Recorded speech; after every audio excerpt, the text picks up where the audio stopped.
Where'd I go? What happened? Something's always got to be broken. Something's always got to be not working every time. Hey guys, hey, I've decided to take another vacation day. Kind of, sort of. I mean, I'm dressed, I'm wearing makeup and stuff, so that's an improvement over yesterday. But you guys can see me. So as soon as basically the stream started, the camera shut off. So I don't know what was going on there. You're still recovering from the weekend. That's fun. Let's turn the chat on the screen today.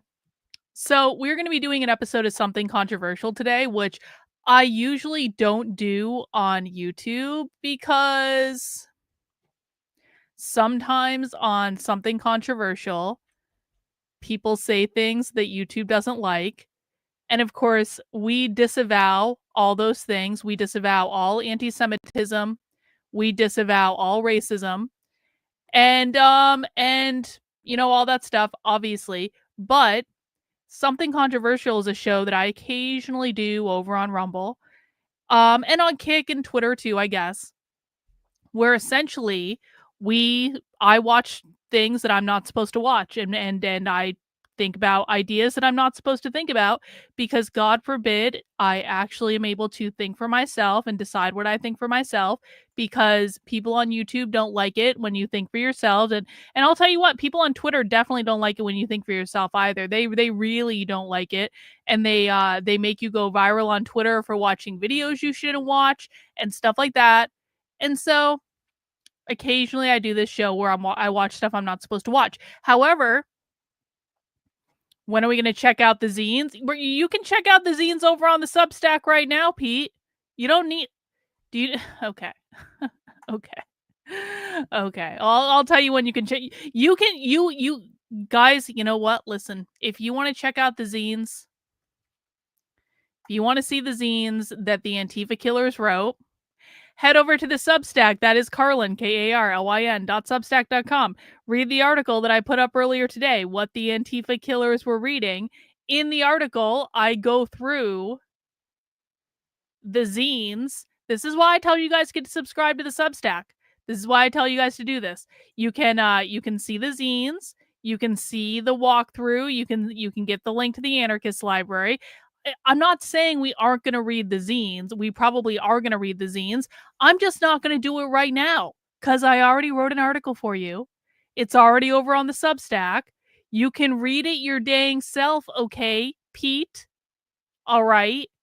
I don't have to do everything for you guys. I streamed 28 hours of socialism over the weekend, and I'm still recovering.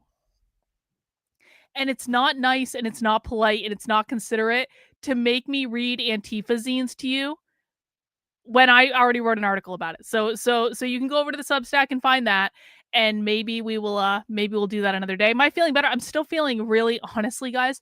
I'm like, my energy is so depleted. I don't know. The socialism may have killed me. It may be all over. I don't know if I'm ever going to be able to cover socialism again.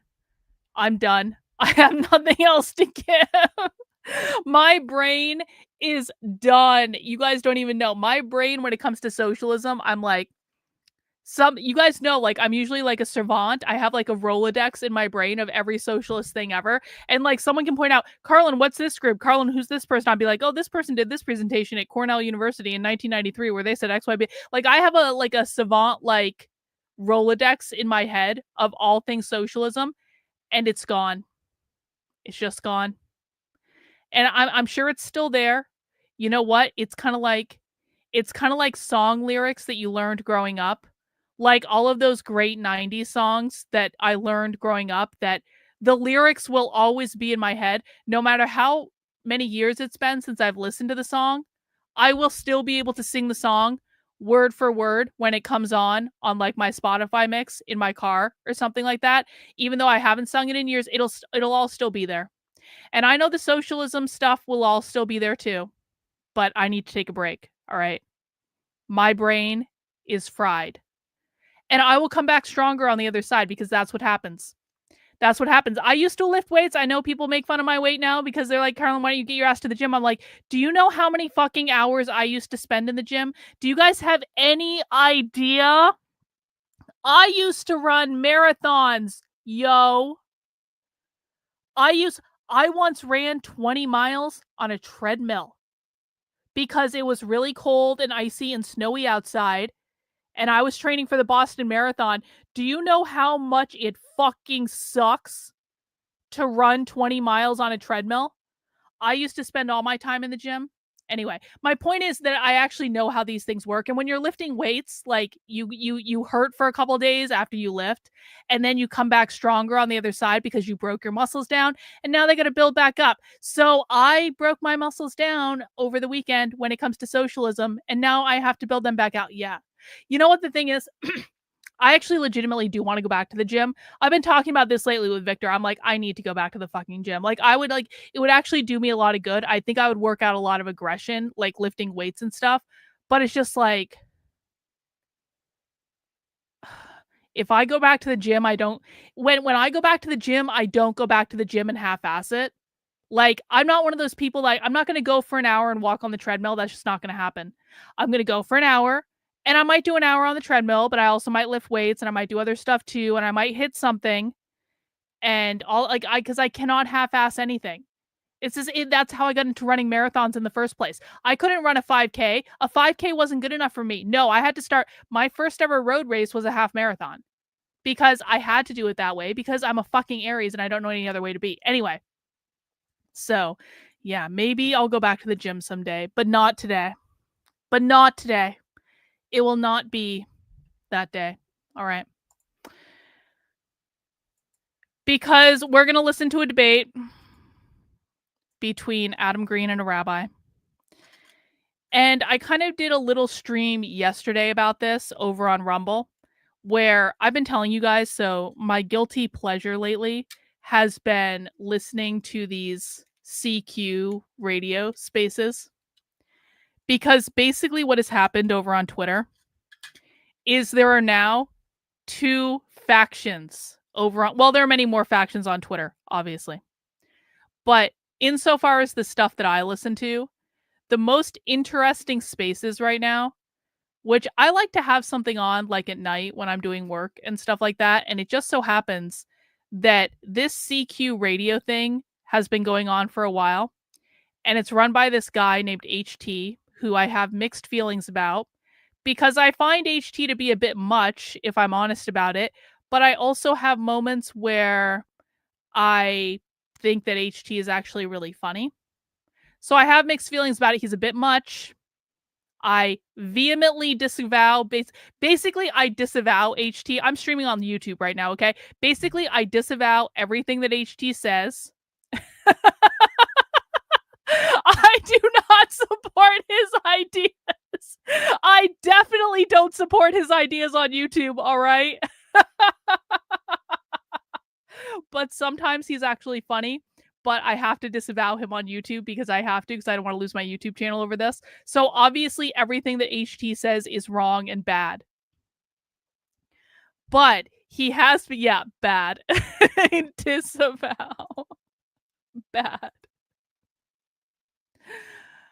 But he has been hosting these spaces where essentially I started listening to these spaces a while ago because they were fighting with Christians and they were embarrassing Christians. And you guys know there is nothing that I love more than to see a Christian put in their place, especially like a really pompous, arrogant Christian that I really don't like.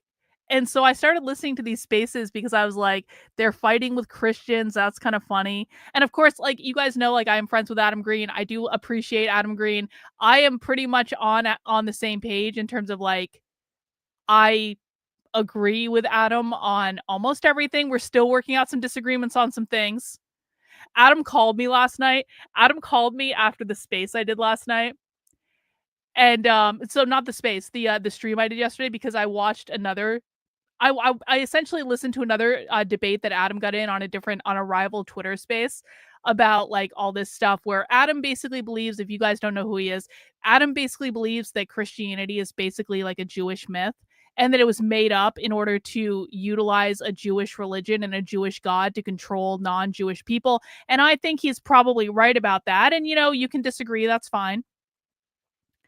But yesterday I did a stream where I was listening to a different debate that Adam had with a different Christian.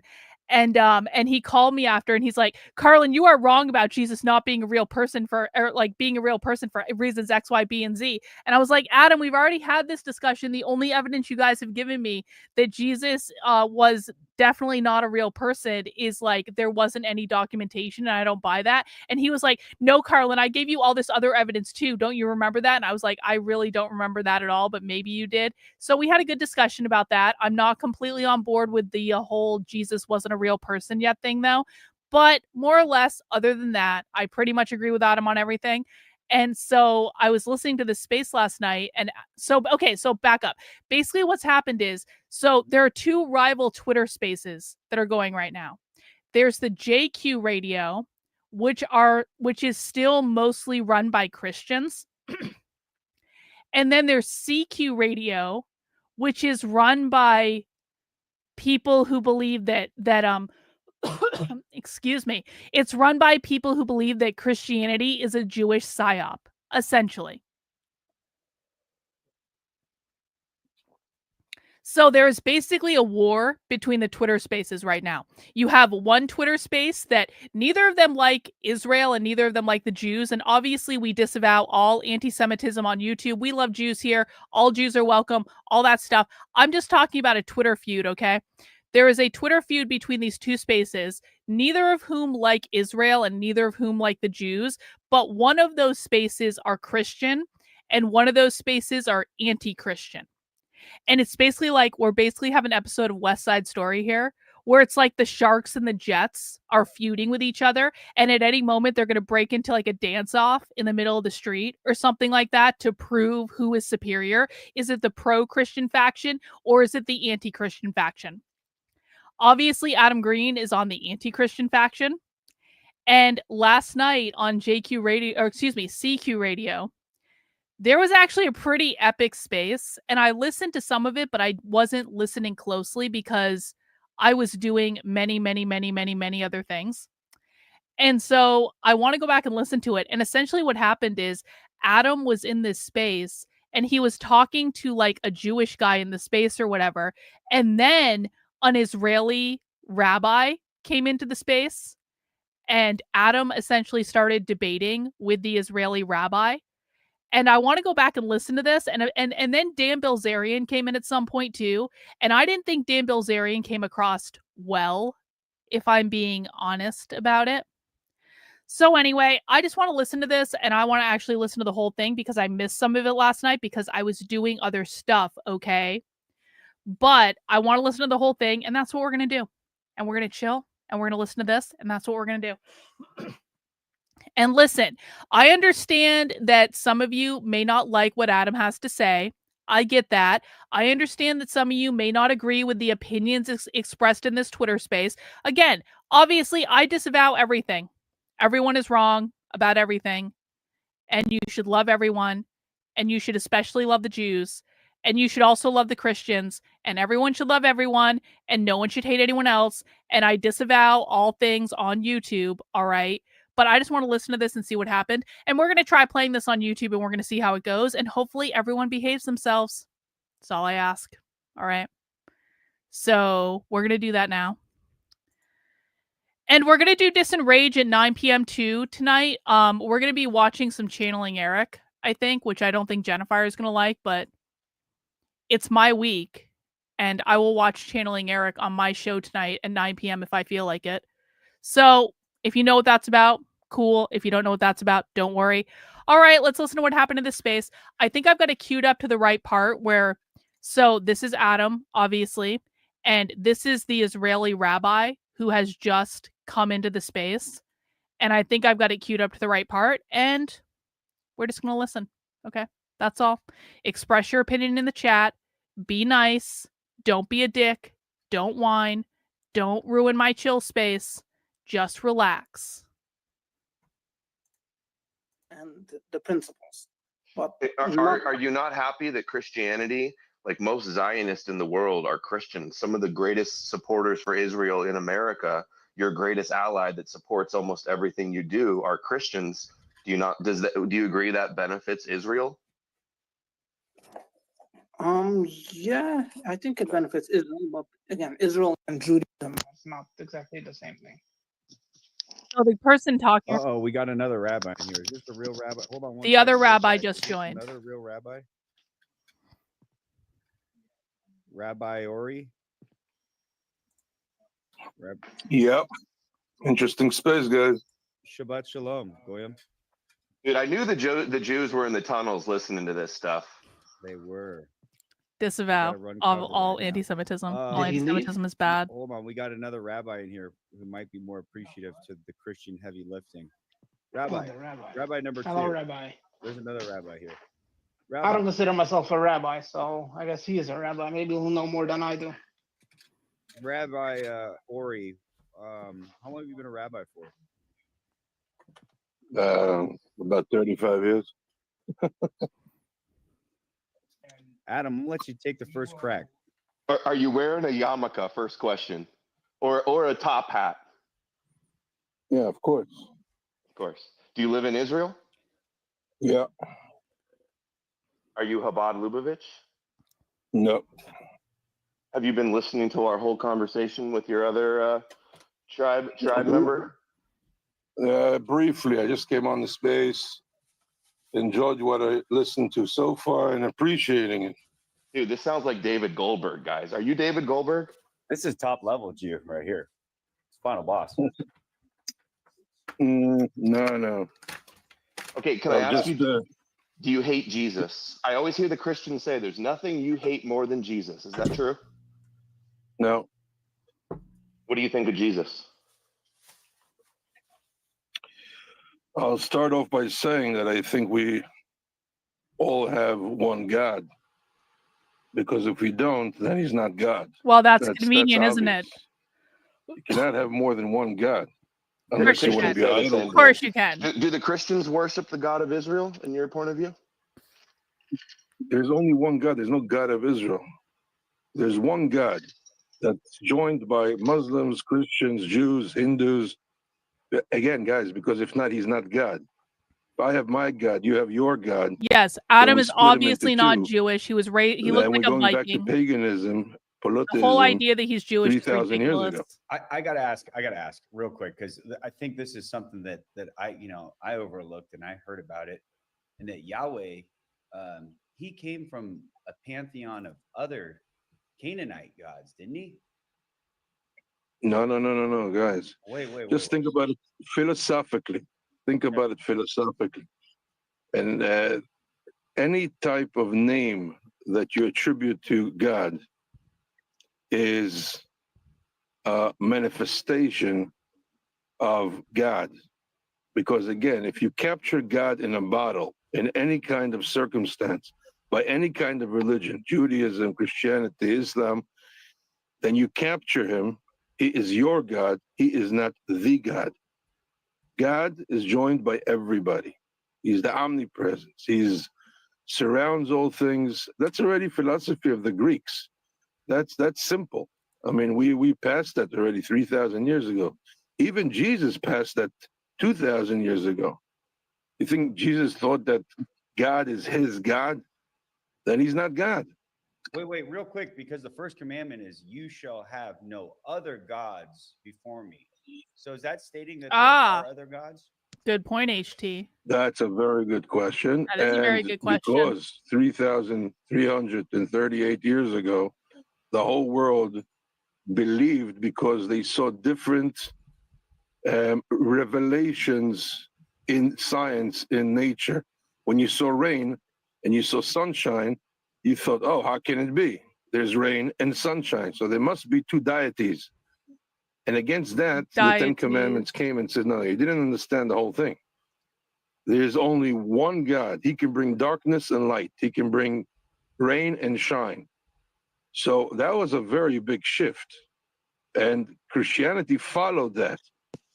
Okay. They said there is a messenger, there is a reincarnation in the Son and the Holy Ghost. Like said, according to you go by Protestants, Catholics, evangelicals, blah, blah, blah, everything. But of course, Christianity believed that there can be only one God.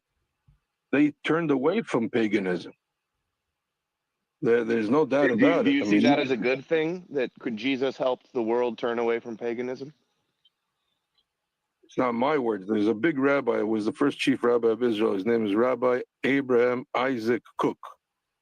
Died in 1935. And in his writings, he says the Christians, and later on, 600 years later, the Muslims, but especially the Christians, did a big service to the entire world of eliminating paganism. So I just want people to I want people to understand why I like watching stuff like this. Because people might not get it. They're like, Karlyn, you cover the left on the internet. Well, yeah, I do. But I also think there's something to be said about the fact that watching, listening to the way that other communities communicate and understanding the culture of those communities and the patterns with which they operate, I also think that it's important to understand, and it's actually hyper relevant to what I'm doing because, and I've talked about this a little bit with Adam, I feel like Adam, with what he's doing, has a very similar challenge to the challenge that I have, in that Adam's biggest adversary is actually the Christians. It's the Christians. The Christians are standing in his way of getting like at the actual problem, which he believes is Judaism, which is obviously wrong and deeply anti-Semitic, and we disavow all that. Adam is obviously horribly wrong about this, and you know, it doesn't matter that he looks like a Viking. He is wrong, and he's obviously disavowed. But he can't get to the actual problem unless he goes through Christianity, because he believes that Christianity is basically running cover for Judaism. In the same way that Adam can't get to what he perceives to be the actual problem because I'm on YouTube and I have to say things in a certain way, I also have a similar problem in that my actual enemy is the far left. The far left is the actual fucking problem. I can't get to the far left unless I go crashing through the conservative media bullshit influencer sphere, who is constantly misinforming people and lying to people about what the far left is.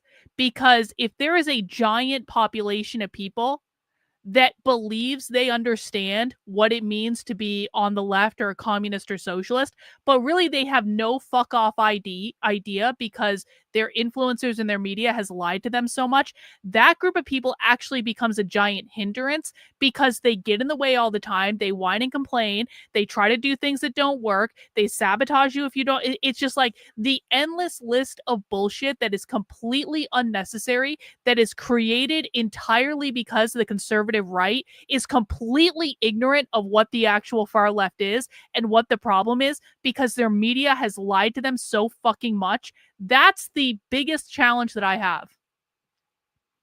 It's not analyzing the left. The left doesn't even harass me in the same way that the right does. I get way more harassed from the right than I do from the left, like to a significant degree. And so the biggest challenge I have is getting through the conservative right to get to the left, in the same way that the biggest challenge Adam has is getting through Christianity in order to get to Judaism. And it's almost exactly the same thing. And it's kind of like interesting to look at the pattern of how he goes about approaching this and how people around him go about approaching this, and really kind of thinking about, like, are there things that Adam is doing successfully that I'm not, that I could apply to what I'm doing? I don't know. But anyway, Adam arguing with this rabbi is basically kind of the same thing as if I got a chance to interview a communist, essentially, and that communist was just being completely open about what they believe. Adam is getting to do the same thing with this rabbi, and I just think that that's actually really cool. It's an interesting experience that you don't have all that often, to be able to like interview someone who understands the thing that you study all the time, who can answer your questions directly about what they believe, who you can like provoke into saying the quiet part out loud. And I've had chances to do this with communists. I've had a couple communists on the channel, but like it just doesn't happen all that often. And it's kind of a cool thing, which is why I wanted to watch this. That was their biggest contribution to the whole world, by adhering to one God. And Can I interject real quick? And Adam, I want you to kind of lay this out a little bit more too. So do you know what this space is about here, Rabbi? I can see it's a Q&A. Well, no. Before this, we run CQ radio. So everyone is questioning the Jewish question, right? Everyone knows what you guys are up to. You can check it out at GTV Flyers. I'm one of the owners over there. I've been jailed like multiple times for simply passing out flyers about you guys. And not done anything illegal, but I'm pro-white. I know you guys are trying to. We disavow everything but, HT I says. have kind of woken up to this second obviously, act, and that second act is taking an inventory as a race, and going, how the hell did the white race get into this position, right? And then I looked at like Christianity, and I said, "Geez, I didn't know that the first Christians were ethnically Jewish, and all the writers of the New Testament were ethnically Jewish." Why are white people practicing a form of like a knockoff version of like Judaism 2.0, multicultural with Saul / the Saul who trained under like a big famous rabbi from the Sanhedrin, right? Do you know that rabbi's name? Yeah. What was his name? I know of him. I don't recollect his name. Just repeat the question. I'm not coming. What was the name? Big Tech? Gamaliel. Rabbi. No. Okay. It says in the New Testament that Saul, who became Paul, the Apostle Paul, trained under Rabbi Gamaliel. You know him? Gagamil. I don't know how you say it with your, Gamaliel. Something like that. Yeah, he was the leader of the Sanhedrin. He was the Nasi in the Talmud. Yeah. Okay, so wait, follow, because we're still going.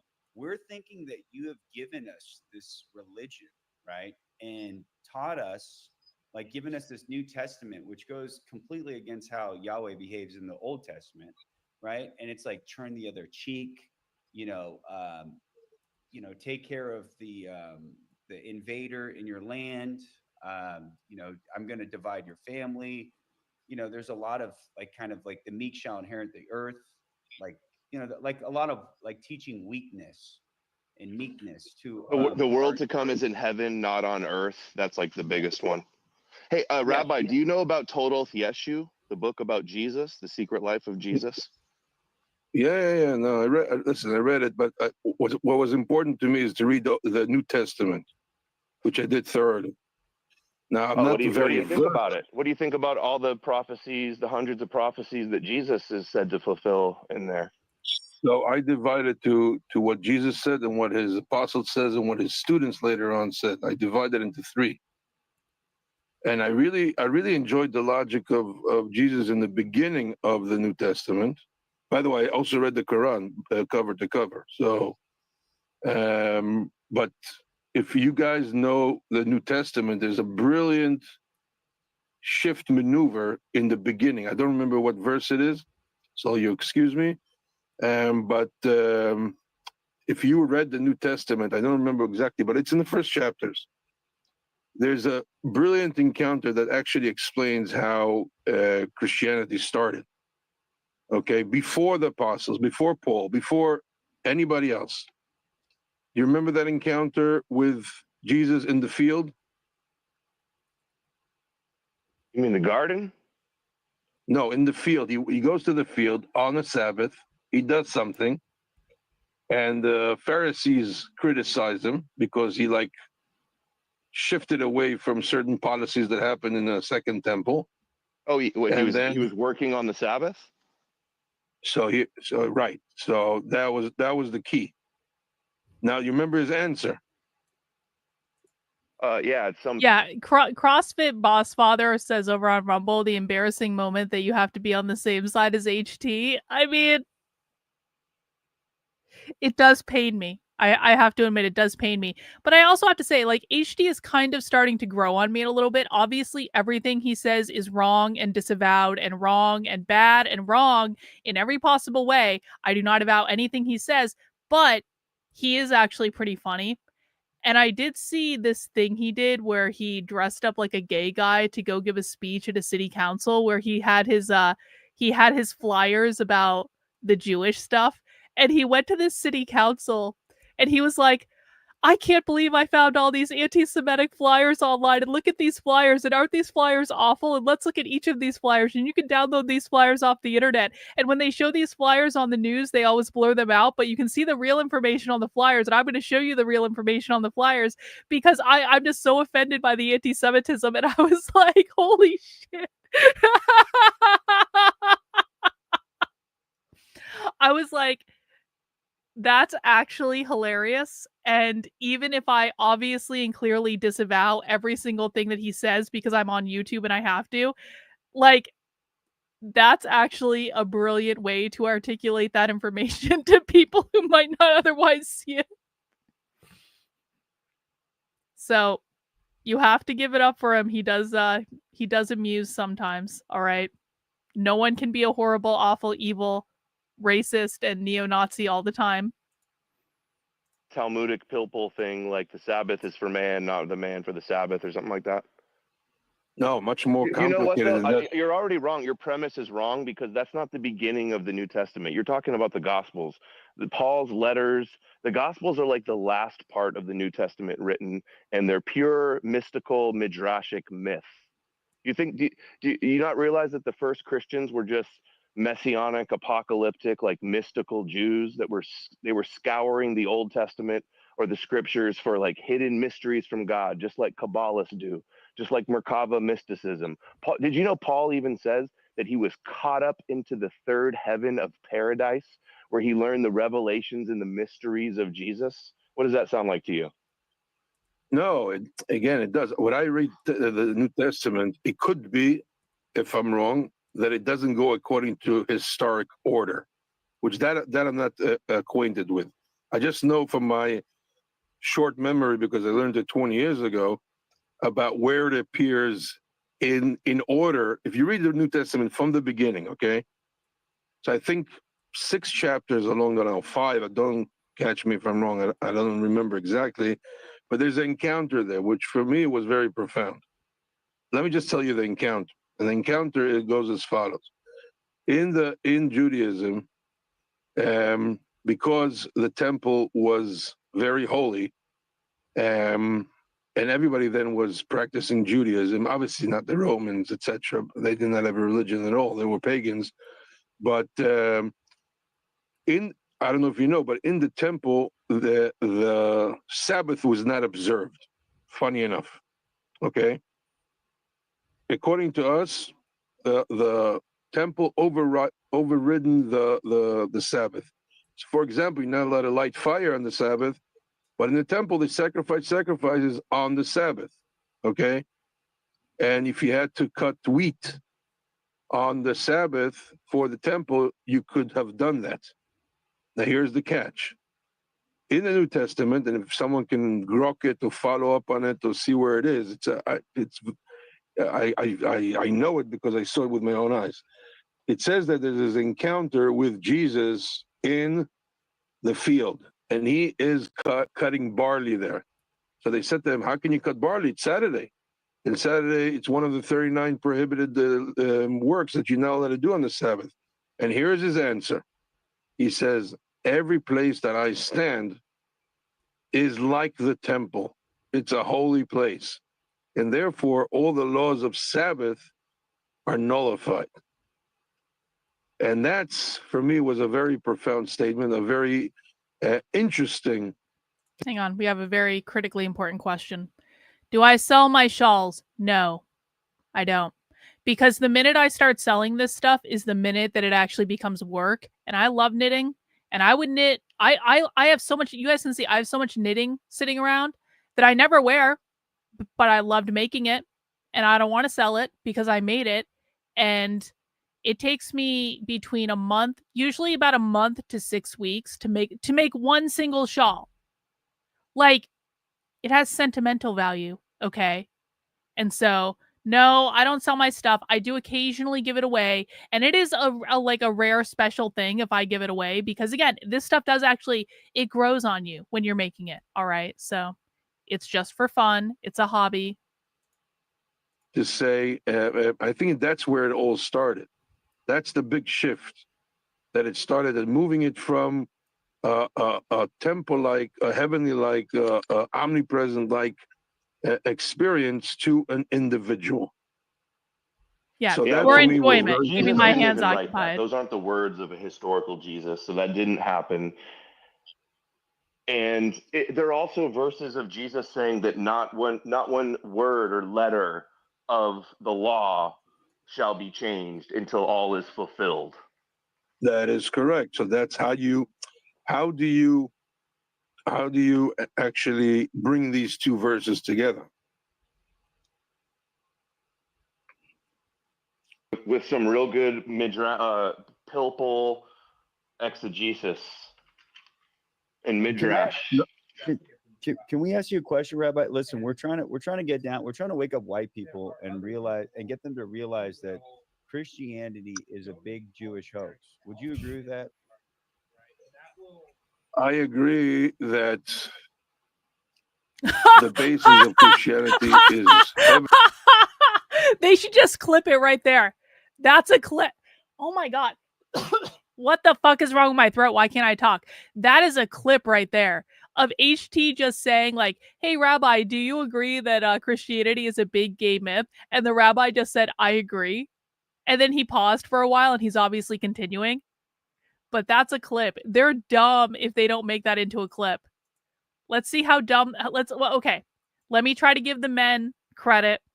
Let's see how smart the men of the CQ radio space are. Do they make this into a clip and just use it over and over and over again in every possible circumstance? Is someone in this space smart enough to do that? Can you guys please do that? I think that'd be really great if you did that.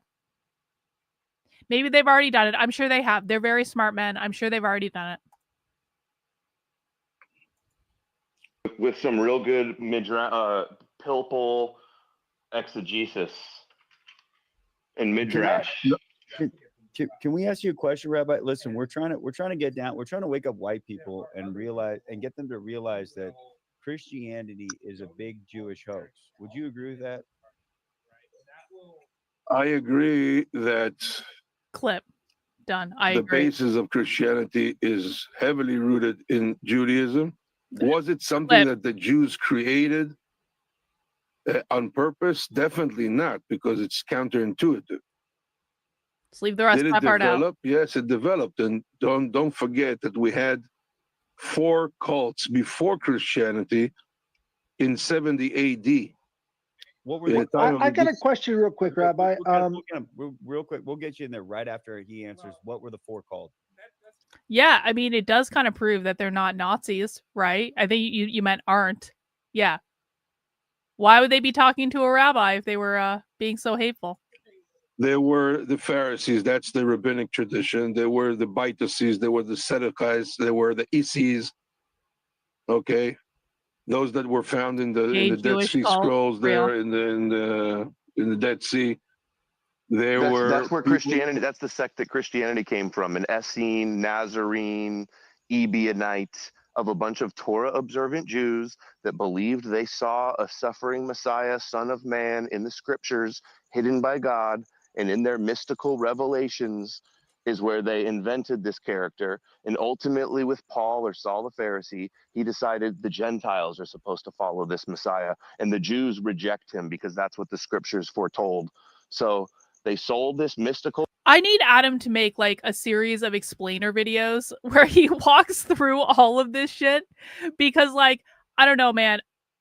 There's something about all the different names and all the language that he uses that I find very difficult to like wrap my head around. And sometimes I'm good at learning languages and sometimes I'm just not. It's a weird thing. I can learn socialist very easily. I can learn the Russian language very easily. I started learning Russian at some point and I was actually it was really easy to effing learn. It was much easier than French, which is a language that I tried to learn over and over and over again and never really got the hang of. But like the point is that Adam is speaking a completely different language with this Jewish stuff.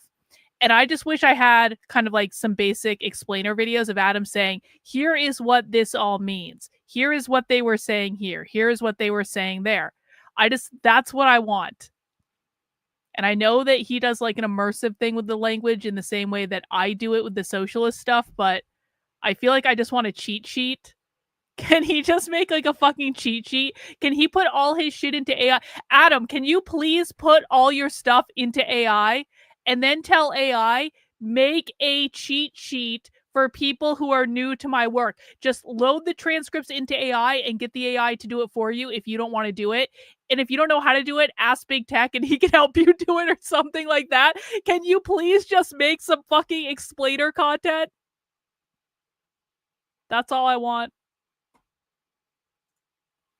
Mythical Messiah I don't to think the I'm asking nations, and their too much, objective all of the right? Messiah was I that really every don't. knee will bow and that he will reign over the nations. That's a direct quote from Paul in Romans.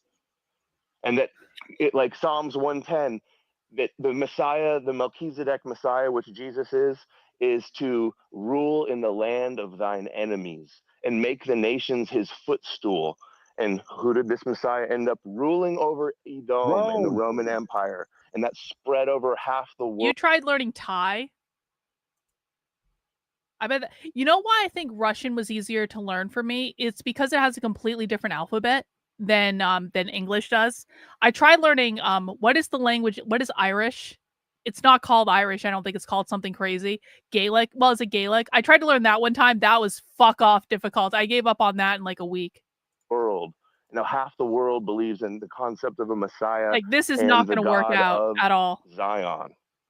And just Right? to give it a quote, yeah, real quick, Rabbi, you know, the Jerusalem Post not too long ago said the Jews should celebrate Christmas as a Torah victory. Yeah, Welsh can fuck over off too. paganism. Welsh is a Now, horrible we're gonna language. crucify you tonight. Jesus never did, but we're gonna crucify you tonight. So you're in the hot seat. We're gonna have Headless throw a nail into your arm real quick. I tried. This I is the was true learned Japanese ones Inquisition, too. not the Yep. stupid Christian one that's blaming you for killing Jesus. Yeah. Right. So if we're going to go by Paul and the Pauline letters, how many of those 7 churches were in Israel proper? Do you have a number for that? Are you asking me? 0. No, he had 0 churches in Israel, 0 churches in Jerusalem. So he wanted to get all the Christians outside of Jerusalem. And what we have in Romans 15:27, they were pleased to do it, and indeed they owe it to them. For the Gentiles have shared in the Jews' spiritual blessings, they owe it to the Jews to share with them their material blessings. Does that sound like this Pharisee was probably working for the Jews? I think it does. I think that's pretty clear what he's wanting there. He wants the Gentiles to pay the fucking Jews to brainwash them, and I think it's fucking sick. Hey, Rabbi, I mentioned Total Yeshu earlier. Like you said, you've read it. Isn't that what it says about Peter and another figure, that they were like double agents that separated Judaism from Jews and took it to the Gentiles? You didn't have to brainwash anybody. Let me give you a little bit of a Disavow. rundown. There's an excellent Disavow, book called obviously. The Chosen Few by an Italian researcher. It's an economic book, but it explains very well why in the year 70 there were 4.5 million Jews in the land of Israel, and by 250 AD there were only 1.2 million Jews in the land of Israel, and starting to scatter across Babylonia and taken also to Italy. And the reason why the Jews were diminished by 4/5 was very, very simple. Because in order to adhere to proper Judaism, like the Pharisees wanted, you need to study. And just to remind you, 99% of the whole world were illiterate. So in order for people to study the Torah per se, like the 5 books, you needed to buy a book, which was a scroll then. And the scroll cost 200 coins. And rent then, she calculated it was 3.5 coins. That means that in order to send your kid to read the 5 books of Torah, you had to save up 4 or 5 years. There was no tuition lending or something like that. So those that survived were only 1.2. The rest, you know what happened to them? Gas They chamber. became They became Christians. Disavow. That's it. There you go. It's that simple. And I mean, you don't have to go far. You know why there's only 15 million Jews today in the world, as opposed to 2 something 4 or 2 billion Christians? Someone said gas chamber. Like, why are there so few Jews in the? Someone said gas chamber, which obviously we disavow. We are 100% on the rabbi's side on this channel, YouTube. I have a question for you, Rabbi. You're basically saying Because you would Fuck push Obviously. on around and find Israel? out. The rabbi you're is basically God's saying chosen here that, people. Like the poor or like the middle class Jews, those guys went and became Christians, and like the wealthier or like the upper middle class Jews, like they stayed in rabbinical Judaism. Not so much that those that were very wealthy also became Christian because they had a choice. Yeah, every woman gave birth to 12 kids. 7 of them died, as usual in those days. 5 survived. You needed them for the field. It was agriculture society. They either worked in the field or you send off your 6-year-old to learn some, I don't know, books. Okay, what would you choose? Doesn't matter if you're high class or low class. Those that stuck with rabbinic Judaism were very, very few, hence the name, the chosen few. It had to be economic, and that book illustrates it very, very well. By the way, until today, those that want to be Orthodox Jews have to send in America their kids and pay full tuition, and that's why they're only 10% of Jews today are Orthodox Jews. History repeats itself. That's why there's only 15 million Jews in the whole world. The rest, look at America. What's happening in America? Out of 6 million Jews we have today, maybe 3 million that are left that are real Jews, that are practicing Jews. 6 million? Did he just say that? 6 No, million did you Jews. say- Rabbi, do you think, do you believe that Jews are in the exile, the Galut Edom, the exile of Edom right now? So here you have a split. Most of the Jews today believe that we're still in Galut. Galut means exile for 2,000 years. 70 years ago, there was a movement which I hear that it's taking a lot of flack that they call the Zionistic movement. Started in 1897, it's a secular movement, calling for people to come to Israel. It actually started with a few rabbinic Jews in 1860, but never mind. No, thank you And for then- making that point. Actually, it's so good you made that point, because we always hear Israel's a secular state. They're not Jewish enough. They're not the real Jews. And people say, oh, Zionism has nothing to do with Judaism. Have you heard some of these anti-Semites will say that, right? No, in 1860, there were 4 rabbis, Rabbi Yudal Kelai, and others that started calling to the return of Zion. They did not have enough power until Herzl came 20 years later. Gaon of Vilna was another big one, right? Gaon of Vilna was 1780. Chabad Lubavitch also came, but they came and they sent 30 students, 40 students. Listen, I'm also a descendant of that. My forefathers came to Israel in 1860. I have a family tree. Now Where hold do you on live? to your Are you seats. getting bombed? Have you been bombed by Iran recently? Yeah, of course. You've been in the But bunkers?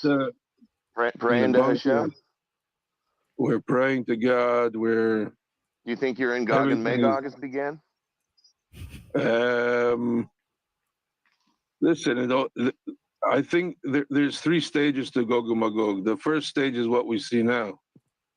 What we see now is some of the world is turning against Jewish people, which it's very sad to see that. But Isn't that what's supposed to happen? Isn't that the prophecy? It's in scriptures, but it's also in scriptures. It's in scriptures that the Christians and the Muslims, Esau and Ishmael, are going to come against you. Not all of them. All right, I didn't say Not all of them, but a faction of them. There is factions that are going to come. So are you confident that your prophecies are unfolding because your opposition is Muslims and Christians for the most part, and Iran and Russia, which are viewed as Gog? I'll tell you why we're not holding our breath, for a simple reason. Every 100 years in Jewish history, we've been burnt heavily by wanting a Messiah. So you know what happened in the beginning of the 17th century. Zevachai Zvi was another Zionist movement, Kabbalistic Zionist movement. That's right. And you know what happened in the beginning of the 18th century? You know what happened then with the crazy dude? What's his name? No, Jacob even Frank. forgot his name. Frankistim. Yeah. Yeah, but he Oh, converted to Christianity. Yeah, he gave a whole field day to what's her name, to Candace Owens. Oh my God, she took it to the higher levels. I was laughing my head off when I saw her stuff. And then Yeah. Do you see anti-Semitism as being like a divine persecution, like Esau hates Jacob? no, listen. Obviously, if you want to go to political stuff, obviously there's a culmination now. I didn't That's say anything happening. political. I just said, okay, go ahead. No, Sorry, no. culmination. I'll explain to you why it's political. Because today, I went to Grok, okay, and I asked him when was the self-identity of Palestinians started. So I got him stuck. First time that's Grok and Gemini and Perplexity got stuck. And they said, no, it started in 1910. There was an article. And then I pushed him. He said, no, there's 1898. There was the first article in a newspaper calling for Palestine. I said, but you know that in 1897, Zionism officially started with the First World Congress. So he got stuck. Why? Because basically, once people moved the Zionistic agenda forward in the first Congress, it actually created the Palestinian identity, which is very ironic. So what happens next? The whole world objects to Zionism. And this goes also to Christianity. Why? Because once Jews come to their country and build a country, then you start taking heat. Why? Because until the Jews are in Galut and they're having their own thing and they're doing their own communities and they're basically a minority that you can, whip around however you want. You can actually, if you don't like them, you expel them from the city. You do like them, you bring them back to the city. Story of our lifetime for the last 1,500 years, okay? Once they have their own sovereign state, then people start raising eyebrow. Why? Hold it, maybe they are the chosen nation. Maybe prophecies are starting to become real. Maybe something is happening. So the objection from all sides, Christianity, Muslims, communists. Is he arguing that the Jews kept getting kicked out of places because people didn't like them, because they were God's chosen people, and then getting Israel was just proof that they were God's chosen people because they were allowed to have a state all for themselves after they kept getting kicked out of other places? I mean, I suppose that's like one way to look at it. I'm not sure it's the best way to look at it, but I suppose that's one way to look at it. I'm going to listen to that again. Whip around however you want. You can actually, if you don't like them, you expel them from the city. You do like them, you bring them back to the city. Story of our lifetime for the last 1,500 years, okay? Once they have their own sovereign state, then people start raising eyebrow. Why? Hold it, maybe they are the chosen nation. Maybe prophecies are starting to become real. No, but that's the point, though. But that's the point. It's like, what he's saying is we kept getting kicked out of all these places because people didn't like us, and then, they realized that we really were God's chosen people because we got our own state, and that was a sign that we were God's chosen people. I don't know. It's not really that important, to be honest. Maybe something is happening. So the objection from all sides, Christianity, Muslims, communists, everybody's jumping on the bandwagon now and trying to, it's a culmination of Queers for Palestine, Chickens for KFC. Okay, I think we get the Oh, point. come Everybody on. hates you. That's basically Come the point. on. Come on. Can we please do better than Queers for Palestine or Chickens for KFC? Is everyone on the internet a retard, including Israeli rabbis, that we're obviously on his side of because it's anti-Semitic to not be on his side? But, like, can he please say something a little less retarded than, like, Queers for Palestine is Chickens for KFC? We have standards on the internet, okay? Words mean things. Yeah. Okay. Listen, Rabbi, Rabbi. I want you to give me one Hey, one word Amalek. answer. Okay, there's about 11 of us on this panel. How did you All feel right. about this, Amalek? All right, what would you say? Give us a one word answer if you knew that that none of us here believed in the Holocaust. Oh. Hello. Good for Obviously, you. What can I say? I mean, you don't want to believe. obviously, we believe in the Holocaust on this channel. The Holocaust happened exactly as it was reported in history. No less than 10 million Jews died in the Holocaust. Hitler was the worst person that ever lived. He's a horrible person that was burning in hell. Obviously, there's no chance that Hitler went to heaven. Gas chambers totally have wooden doors, and schools never lied to us about World War II. And obviously, it happened and all that. I'm just saying that for YouTube's benefit, just to make my position on the matter very clear. You say, give us a one word answer if you knew that that none of us here believed in the Holocaust. Disavow, obviously. Good for you. What can I say? I mean, you don't want to believe. Don't believe. Good for you. Let's go. That's what I'm talking about. All right. No, I mean, it's we don't have to prove our suffering. I mean, if the majority of You people know what? said that's there was no actually a good Inquisition, attitude. there Correct was no attitude, expulsion Rabbi. of Jews in 1500, 1600, 1700, 1800, 1900, 20. You know, we're facing that already for thousands of years. So what are we going to start proving to people that there was a Holocaust, or maybe Hitler was a good guy, Oh, or he maybe was. Churchill was Oh, a bad guy? Oh, Hitler. What do you think of Bibi? Instrumentally is good. Is he the Messiah? No. One of the dudes. The Messiah Yeah. now. You which Messiah do you think he is? No, he's not. No, I said, No, I didn't say Rebbe. I didn't say Rebbe. I said Bibi. no, I Netanyahu. said you. I didn't Did you say mean I the Rebbe. Rebbe? answered. No, I answered. I think. Do you think that I think he's the Messiah? Answer no. He's instrumental. He's a leader. He'll come. He'll go, and that's it. The There's Rebbe, no. the Rebbe is Mashiach. Heint by Nacht is Yud Beis Yeah. Tammuz. That is when the Friedrich Rebbe was released from jail. Kvod Harav, kavod gadol אתה עושה לדת וליהדות שאתה בא עם כל Wait, who is הנאצים this פה. Dracula Jew? Wait, you got to raise your hand, Dracula Jew. Right? And that accent, oh my God, that's like Louis talk. You're gonna have to really raise your hand and wait, because we're talking to the rabbi right now. You're just a peasant Jew. Which Go on, one was Rabbi. that? I think we might have to let him cook a little bit too. That was I It's didn't make Shuttle out what he Jew. said, but that was some Jewish fire right there. Oh yeah, you could Whatever he was smell the spitting. flames coming out of his mouth. He was Yeah, basically Jacob saying will that be a flame, Joseph a fire, and Esau will be stubble, right, Rabbi Raboria? No, the guy that spoke was a Lubavitcher guy, and the Rebbe Lubavitch was a saintly man.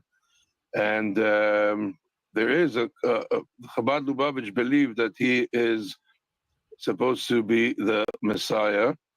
Do all Jews agree with that? Answer no. Did he have the qualifications? Answer yes. And by the way, to your question is, in our scriptures, if you really want to know, is that in every generation, and hence come our long journey into messianic culture, which means, Chizkiah,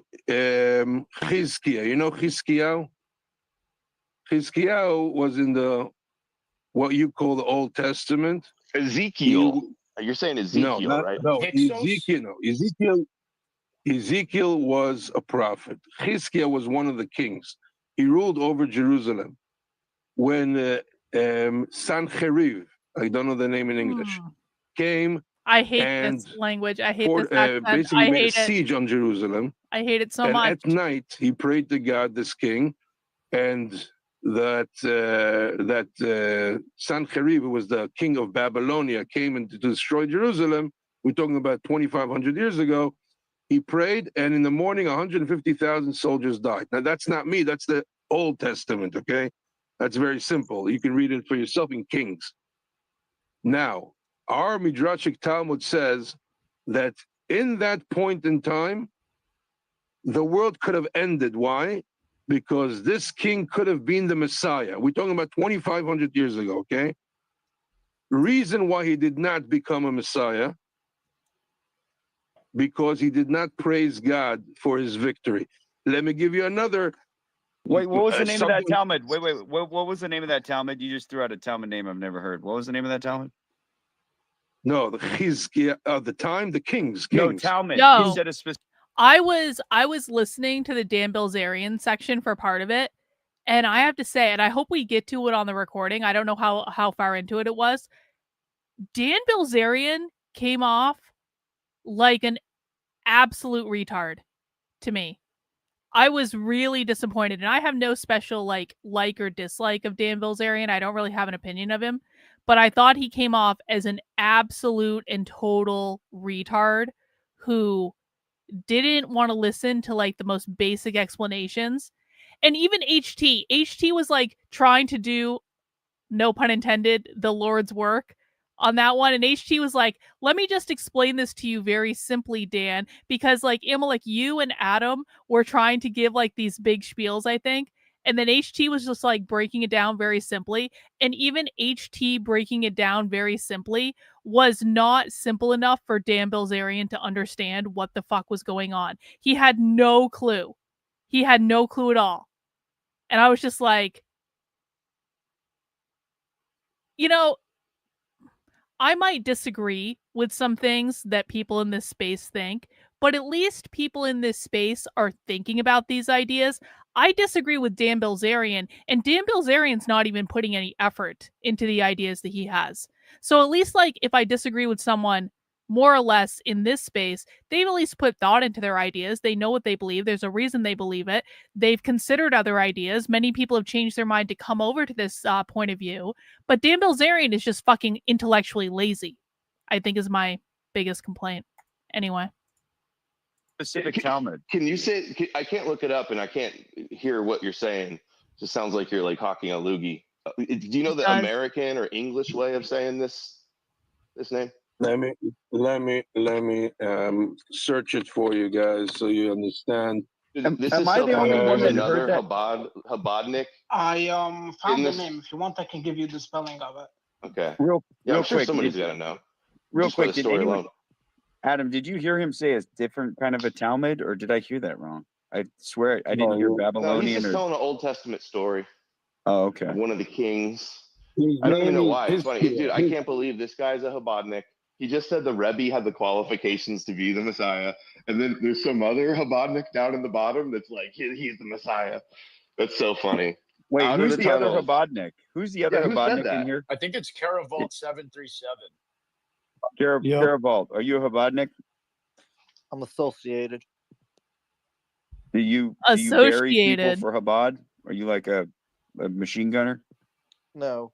What I do is we go inside the dark alleys of the world. You know, the Rebbe says, "Ufaratz the yom of a matzafein v'negba," and that means when you go on shlichus, it's not just you're going to Denmark or to Nebraska. You're going on Twitter into the depths of hell, and you're lighting a light, like the Rebbe told Benjamin Netanyahu. You're lighting one light, you know, one little light. Tikkun Olam? Yud Beis. 1 second.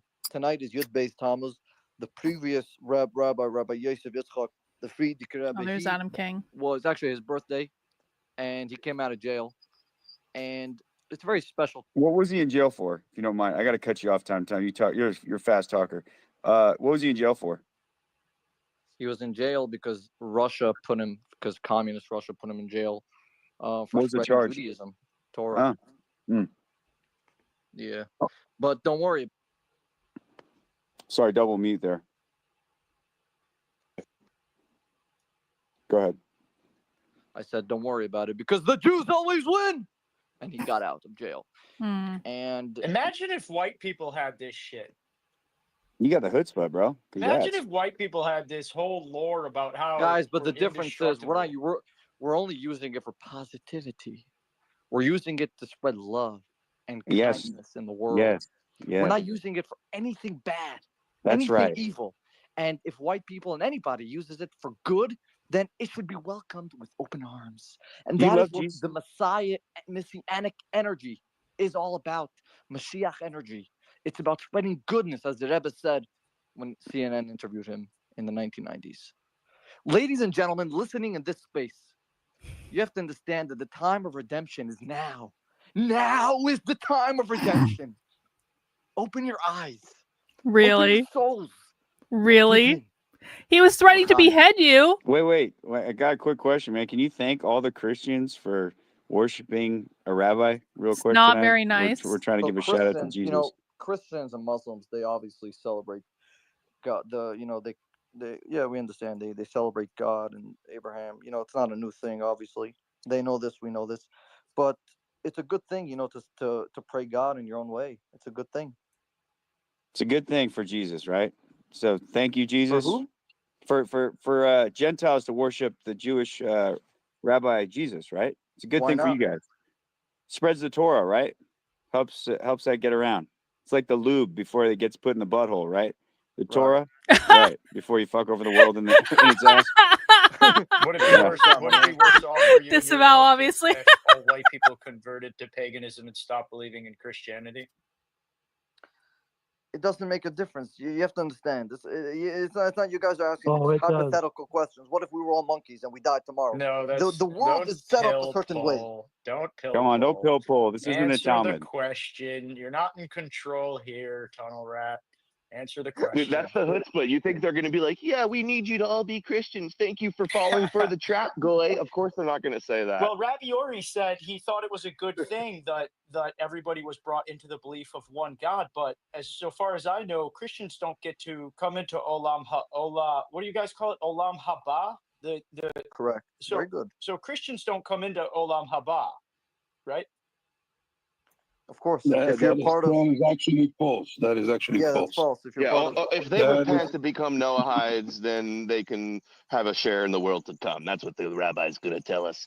Can I want to go back to the rabbi, but hold on. Sarah's had his hand up forever. I'm really curious what he has to say. Get in there, think he's had sir. a Wait, real chance quick yet. house cleaning. Quick house cleaning. Listen, guys, 530 in this space. Please repost. All right, we're not getting shekels for this, and neither the rabbis, surprisingly. And we just want to say shout out to JQ Radio. The Jewish question is over. It's done. Okay, this is the Christian question. Okay, you see the rabbis are in here. They're running cover. They want you to worship Rabbi Jesus. They're getting nervous here, guys. So that's why we got rabbis from Israel in here tonight, because they know that the CQ is more important than the JQ. All right. With that being said, sir, get in there. Yeah, isn't it true that the first Messiah or Mashiach ever named was Cyrus of Persia?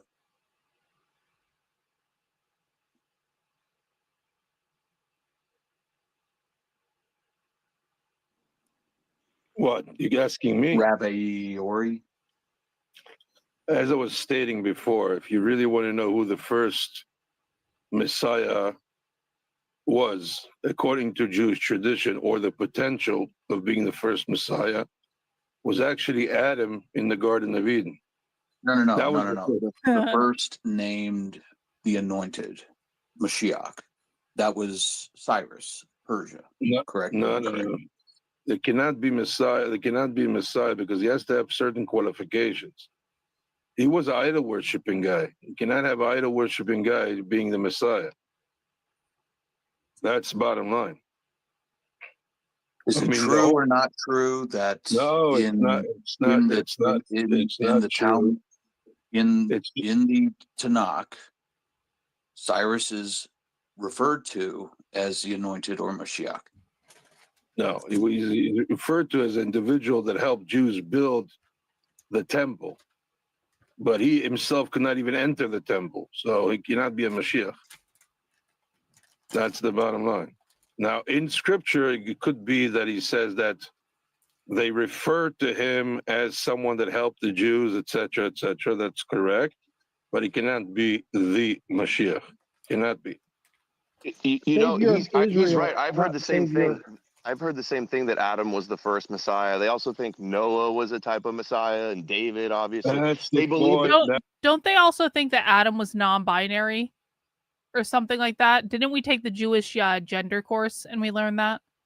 They believe that there's a Messiah, both Messiahs in every generation that reincarnates, and only when Israel is ready for the Messiah that they will reveal themselves. But hey, Rabbi, did you know that Jesus is molded after the idea of the second Adam and a primal Adam, even in pre-Christian stuff? And that's where they conceived of this heavenly Son of Man, servant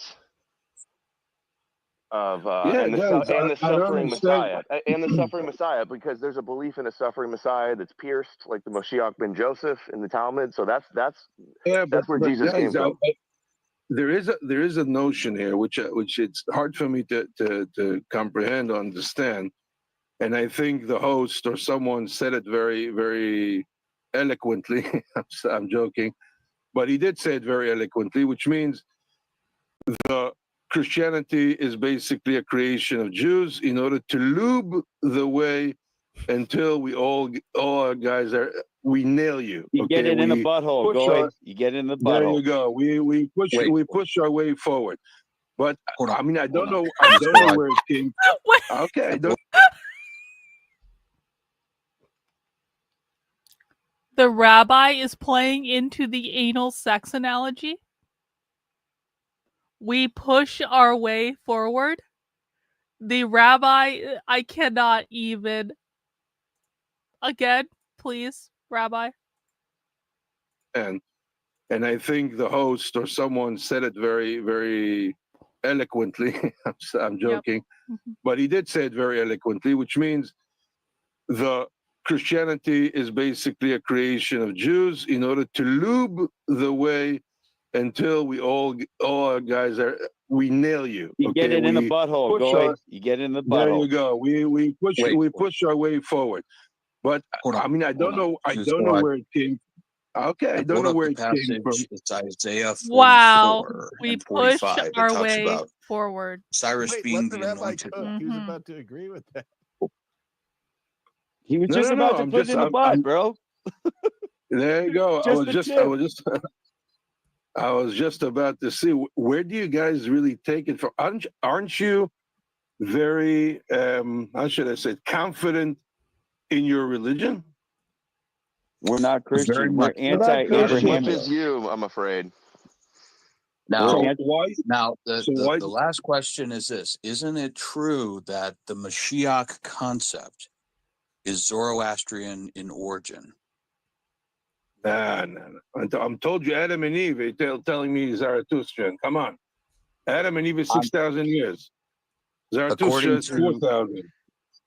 According to, Genesis, okay, and your reading of Genesis, I'm talking about who came up with the Moshiach concept first. Hold on. He's never in a million years gonna believe this. He, in his own lore, it forbids him from believing the stuff that you believe, or that we believe about the construction of their religion.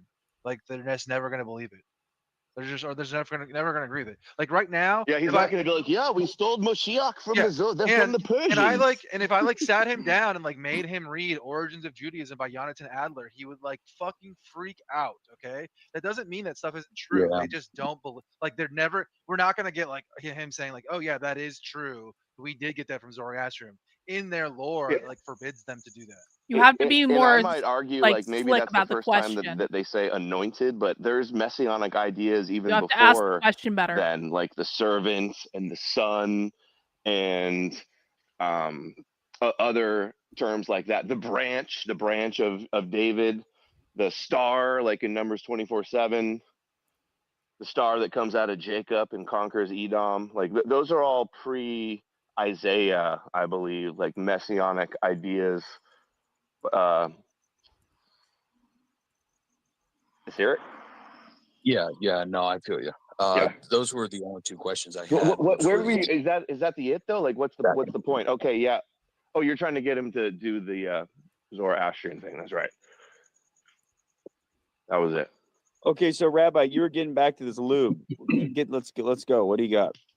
No. So the thing is, I'm asking the guys here on the panel, the respected guys here on the panel, if a person has a religion, and the religion, stemmed from Jesus was a Jew, I don't think anybody disagrees with that, Because if yes, then just tell me. I mean, that's what I studied. We have some people in here. We have some people that believe that white people were the real Israelites, and we laugh at them.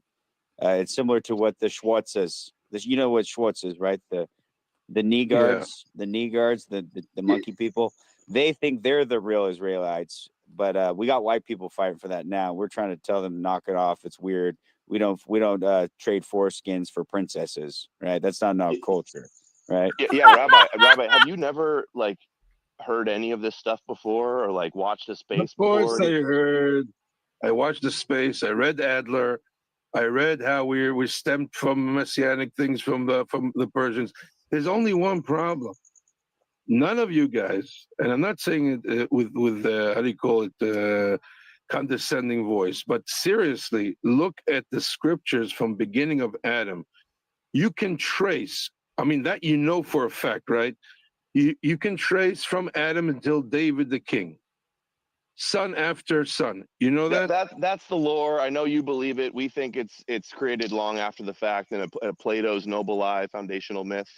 I'd like to go back actually to you asked the question. You believe? No, I want to get this straight. You believe that the Old Testament from Adam, when was it written? Yeah, Adam never existed. That's the point. Adam's a fictional story. Somewhere between 100 and 180 BC and like 260 BC, somewhere in there. Now I get where you're coming from. Okay, so you're right, yeah. We think they're all a bunch of made up myths, just like it was made by you can trap Rabbi. No. We trapped the Rabbi with the cheese. We're Christians. No. Yeah, we're not Christian, and we basically think that it was made by Well, most of us think that it was made by Hellenized Jews, and that they backdated the whole history, right? So the whole, first, like the whole Babylonian times and all that stuff. We think all that's basically just like not true, and that the first, like for example, like you said, you read Adler's book, that the earliest we have following kosher is like 150 BC, for example, right? So like that's our perspective, is that this is all basically like fake, gay, and Jewish. I get you. Now I get you. Okay, so I get no. So that's the point. Okay, he's going southpaw, guys. He's going southpaw. Watch out. Now I understand where you're coming from. That's all. I have a question for you, real quick. What do you think about? Did he just say something to him in Hebrew, like quietly? Yeah, he did. Like, you guys can't be doing like that. No sneaky communication. You'll get timed out. I have Adam King. I have Adam King listening, and he told me he was going to translate for us. That's why he joined earlier, so he could translate. Oh, that's great. Yeah, no, you can't trust translation. Yeah, I know. We got to be careful, because now we're exactly. Yeah, so we got to. Rabbi, I want to back you up to something you asked. Like, does anybody deny Jesus is Jewish? Unfortunately, we've got some really dumb goys that are coping about worshiping the Jewish Messiah and the God of Israel. And they do deny, and they argue with us, and they say Jesus was really a white Aryan, and the Israelites were really all European white people. What do you think of that?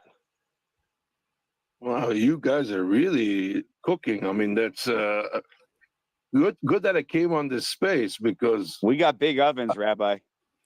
No, I understand. Come and listen. You cannot threaten Jews by anything. You know why? Asshole. Been there, done that. Been there, done that. This is a real Jew. No, I was just saying we're cooking. Joking. He said we're cooking. I said we got big ovens. Yeah. We cook. Oh, okay. Yeah. I missed that pun. Sorry. No cookies. Disavow. So, Rabbi, Christians, these also Christians, they always say Jews are the synagogue of Satan, and they kill Jesus and they worship Satan. What do you have to say to that claim? Is that true? What do you think about them thinking that you worship Satan? I always adhere by the dignity of difference. I never understood why people that are secure in their belief, doesn't matter what it is. Now I understand you're Christians, but you believe that the Old Testament was written. Okay. Why aren't people safe in their own belief? Like, there was a segment in the Oscars where Jimmy Gervais cooked all the Hollywood stars, right? So he says to them, you have no opinion in the world. Just go pray to your agent, pray to your God, and fuck off. Which means, okay, you believe in one thing, we believe in another thing. Let's have the dignity of difference. Okay, you do whatever you want to do. Okay, and that's but it. So why is that? okay, I that's a don't good understand attitude. where it You comes don't from. care. That's what I'm hearing is you don't care that what they think. I get that. You're confident. You think you're chosen. God wins. Trust the plan. You don't care what the goyim think. I get you. But it's all going to change when the Messiah comes, right? But what I'm saying is, like, can you disprove? We want you to tell these Christians that they're retarded and you don't secretly worship Satan. And you know why they say this? Because they're coping that they worship the God of Israel. They worship the God of Zion. They believe in a Jewish Messiah. Rabbi, can you please just tell all these Christians that they're retarded? Adam really just asked a rabbi to tell all the Christians that they're retarded.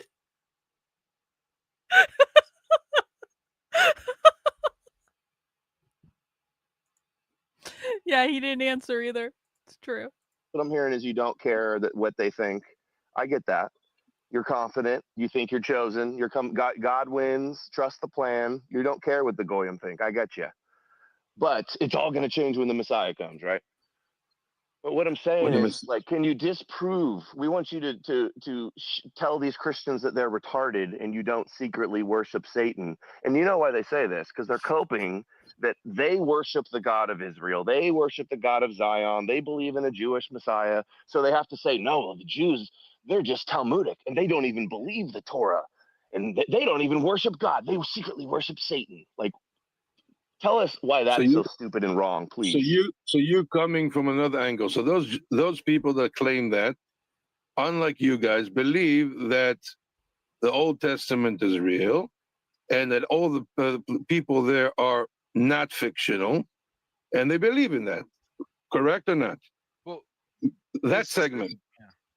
Yeah, the Christians believe your Torah. The Christians believe your fairy Okay, tales. so if they believe the Torah, so if they read it carefully, again, I'm saying, not you guys, if they read it carefully, they know from Adam until the end of the Second Temple, there's a direct lineage in the Jewish people, son after son after son. And that can be proven easily, again, if you don't believe it's fictional. And they don't believe that it's fictional. So therefore, until Jesus comes, we are the descendants of Adam, Abraham, Isaac, Jacob, David, Solomon, Chizkiah, whatever, all the kings, all the people. Rabbi, you forgot Seth. You're the sons of Seth, right? You're the line of Seth, which is Greek for Set. That's right. Yeah, the donkey-headed God. Do you guys have any donkey rituals that you want to tell us about? Let's hear about those donkey worship rituals.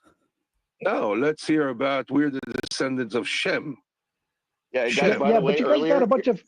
Earlier, he was just mentioning Saul was the name he was saying. Saul is the one that won the battle and then didn't thank God. And he's the one that God commanded him to slaughter all the Amalekites, and he didn't. So that's why he wasn't worthy to be the king. He wasn't worthy to be the Messiah, because the Messiah is supposed to kill every man, woman, child, suckling infant, and even the livestock. So that's what he was saying earlier about Saul not being worthy of the Messiah. But still, we're descendants of Saul also. That's what I'm explaining to you. Okay. Yeah, now, we if you get want it. to, We get it. You guys are very prideful in your ancestors and your history and your fables. We get it. And that's why we're ashamed of our European tribes that decided that your God is real and that you were really chosen. And now they want the whole world to bow down to a Messiah, just like the rabbis do. I gotta break it to you that if people practice any kind of Christianity, okay, and you can call it lube, you can call it getting it from the bag, you can call it whatever you want, but people that follow Jesus in any form or shape or believe that it's fictional or not fictional, people came from Mesopotamia. You did not come from Indian tribes in America. Is that correct? We don't know that. You guys have been lying to us. Hold on. Specifically, it didn't come from European tribes. That's our problem with it. We're all white guys. We're white guys here. We're like non-Christian white guys who are sick and tired of worshiping. We basically want to have a non-Jewish religious system. Okay, so whether that's a revival of paganism or a new form of paganism, That'd whatever be that pretty rad, religious system honestly. entails, it's I'm not a anti-Abrahamic. pagan, but Wait, that'd wait, be wait, pretty hold on. rad. We want you to rely on the Ethiopians and the Mexicans and the Asians to spread your Christianity or Christ's insanity. Okay, we're done doing the heavy lifting of spreading your Torah. Does that make sense, Rabbi? We don't want to be your lube monkey anymore. Okay, but where did you come from historically? Where did the nations? We Did you evolved in come? Europe. We evolved in Europe. That's where we're from. No, before Europe, guys. Before Europe. Come on. You know Well, history. how many millions of years we? Wait. We got Dan Bazarian What's up, in Dan? the house. He answered. There you go. Woo. Yo, Dan, we're talking rabbis. What's up, man? Yeah, we got a rabbi in the house. Maybe you want to ask him like a I question? think he dropped He's out at from this point. He had to Israel. come back Oh, later. Dan got kicked down. I'll bring you back up, Dan, when you request. All right? Dan, you should ask him why he hates Jesus. And you should make him apologize for killing Jesus. I think that's a good place to start. Very profound. I'll get you back up here, Dan, when you request. I'm watching. Get him up here. Yeah, but essentially, like, Europeans have been in Europe for at least 40,000 years. You know, so wherever, you know, the hominid species was before that, they're not us. Europeans evolved in Europe.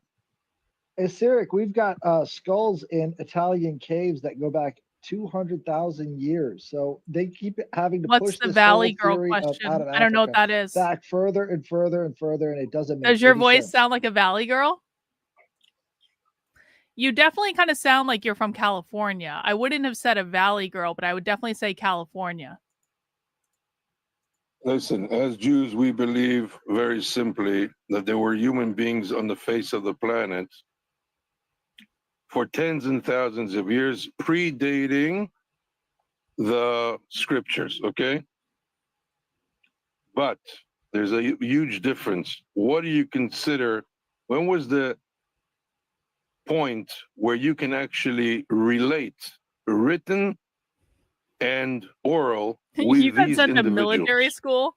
That's And funny. all the science leads to one point. It's about 6,000 to 7,000 years ago. That's when history started, because it's written history, not anything else. Not people drawing on caves, not people pounding on, I don't know, tablets or something like that. And if you want to look it up and you think it's funny, look in science. Very simply. When was Jewish lies are the start of history. I don't believe that at all. Hold on, Rabbi. You think the world? You think we're really in the world Nope. 57, Knitting 85, saved, and crisis the averted. creation is going to last for 6,000 years? Creation of the first man that actually discovered the concept of God. That's what we believe in. Were there other human beings? Our tradition tells us there were hundreds of generations before Adam, but they're not considered as historic or ethical or moral human beings. The connection between you guys and the Neanderthals are very, very slim. Okay? I know it's hard to understand. Wait. Are you guys saying you're Neanderthal Jews? Because I've heard this theory. By the way, No. skull shape is like you look at like some You didn't. You guys You have, didn't like, get what I'm. You hunchback. didn't get what I'm saying. Wait. No, hear me out. Like, because we joke around and there's this joke like we call it like Neanderkikes. Disavow.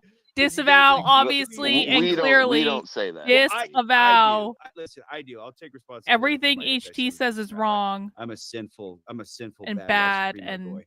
shouldn't be said. But you know, your skull shapes are kind of weird. You got like that hunch, weird back. So like, so you're not saying you're related to Neanderthals? No, we've been there.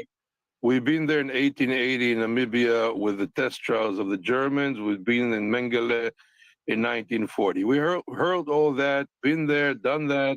What do you say? Hey, did you know that we also argue with Christians on here? That they're in such denial and they want to be Jews so bad that they say that they're the true Israelites and that you're really Esau and you stole their identity and you stole their birthright. And they think that they're really Jacob, that white people are Jacob, and that they're the true chosen people. And those are the people that we argue with. That's written in the Talmud already. It's called the replacement theory. We're dealing with it for 2,000 years, getting boring, but okay. Why they want to be Jewish so bad, right, Rabbi? They want to have spiritualized They want to hearts. be. But I don't think because you're one track minded, I don't think that you're getting the revelation that I'm giving you here. You have to Give it to us. concentrate Drop a little it. bit. Drop the No, heat. I'm telling you, just think about it for 1 second in terms of history. When were the first humans Yeah, I think that's a good idea. that you You can should do that. actually Great consider them idea. as humans that like you and I are sitting here and talking? It did not last for more than 6,000 years. Think logically. No, Okay, I if you had disagree. to meet I a think we're basically the same for like the last 60, 100,000 years for the most part. Oh, come on, man. What's the Yeah, connection between you and people? writing and advanced language hadn't developed, but there were still communications, and like biologically, we're basically exactly the same. Hey, Rabbi, we got a Yeah, Christian on here. Hold on, we got a Christian on here. Gentile News Network. I don't know if you've heard of him, but huge account. He has a hand up, and I'm sure he's a Christian. So I want to hear his question for you because, you know, the true Amalekites have been exposing the whole Torah agenda. But let's hear what he has to say. I would just say I do not trust anything this foreskin sucking, baby dick sucking rabbi has Disavow. to say about anything. I don't even know why he's up here with his mouth open. I don't know why any of these Jews are allowed up here You to know, speak. okay, so I was actually listening to this part on the space last night, and I have to say, GNN was just being unnecessarily dickish. You have to kind of give this rabbi props to a certain extent. Like, the rabbi's coming and he's having a conversation, and you guys might disagree or agree with things that he's saying, but like the rabbi's taking a lot of stuff in stride. Like, HT is repeatedly implying he's going to throw them into an oven. So the rabbi is, you know, he's having a good sense of humor about things. He played with HT's anal sex joke and all that. And I feel like the rabbi is at least trying. And then you got this guy coming in and he's just being unnecessarily rude and combative for no good reason. And also, his argument is essentially that they shouldn't even be allowing Jewish people to speak on that space, which is fuck off retarded. If Adam has a chance to talk to a Jewish person, and especially an Israeli rabbi, Adam absolutely should be talking to Israeli rabbis in public. 100%. That's just like retarded for Adam to say, no, I will never ever speak to a rabbi in public. What a wasted opportunity. This would be like if I had a line of communists who wanted to come and talk to me. And I'd be like, no, I will never talk to the communists. I would fucking love communists to come talk to me. I will, like, any communist, any real communist has an open invite to come on my channel and talk to me. I will clear my schedule. I would talk to a communist any day of the week to get them to say what they believe out loud. And Adam should be doing exactly the same thing with the Jewish rabbis. And so it is a fundamentally retarded, low IQ position to take that I don't even know why we're letting these people speak. Okay. So. They're anti-white scum. I don't trust you. You have subverted my people. You literally worship a Jew, sir. Oh, that was wait. That wasn't me that said that. That was actually a Jew that just was. Yeah, a Jew said that for sure. It was a Jew that said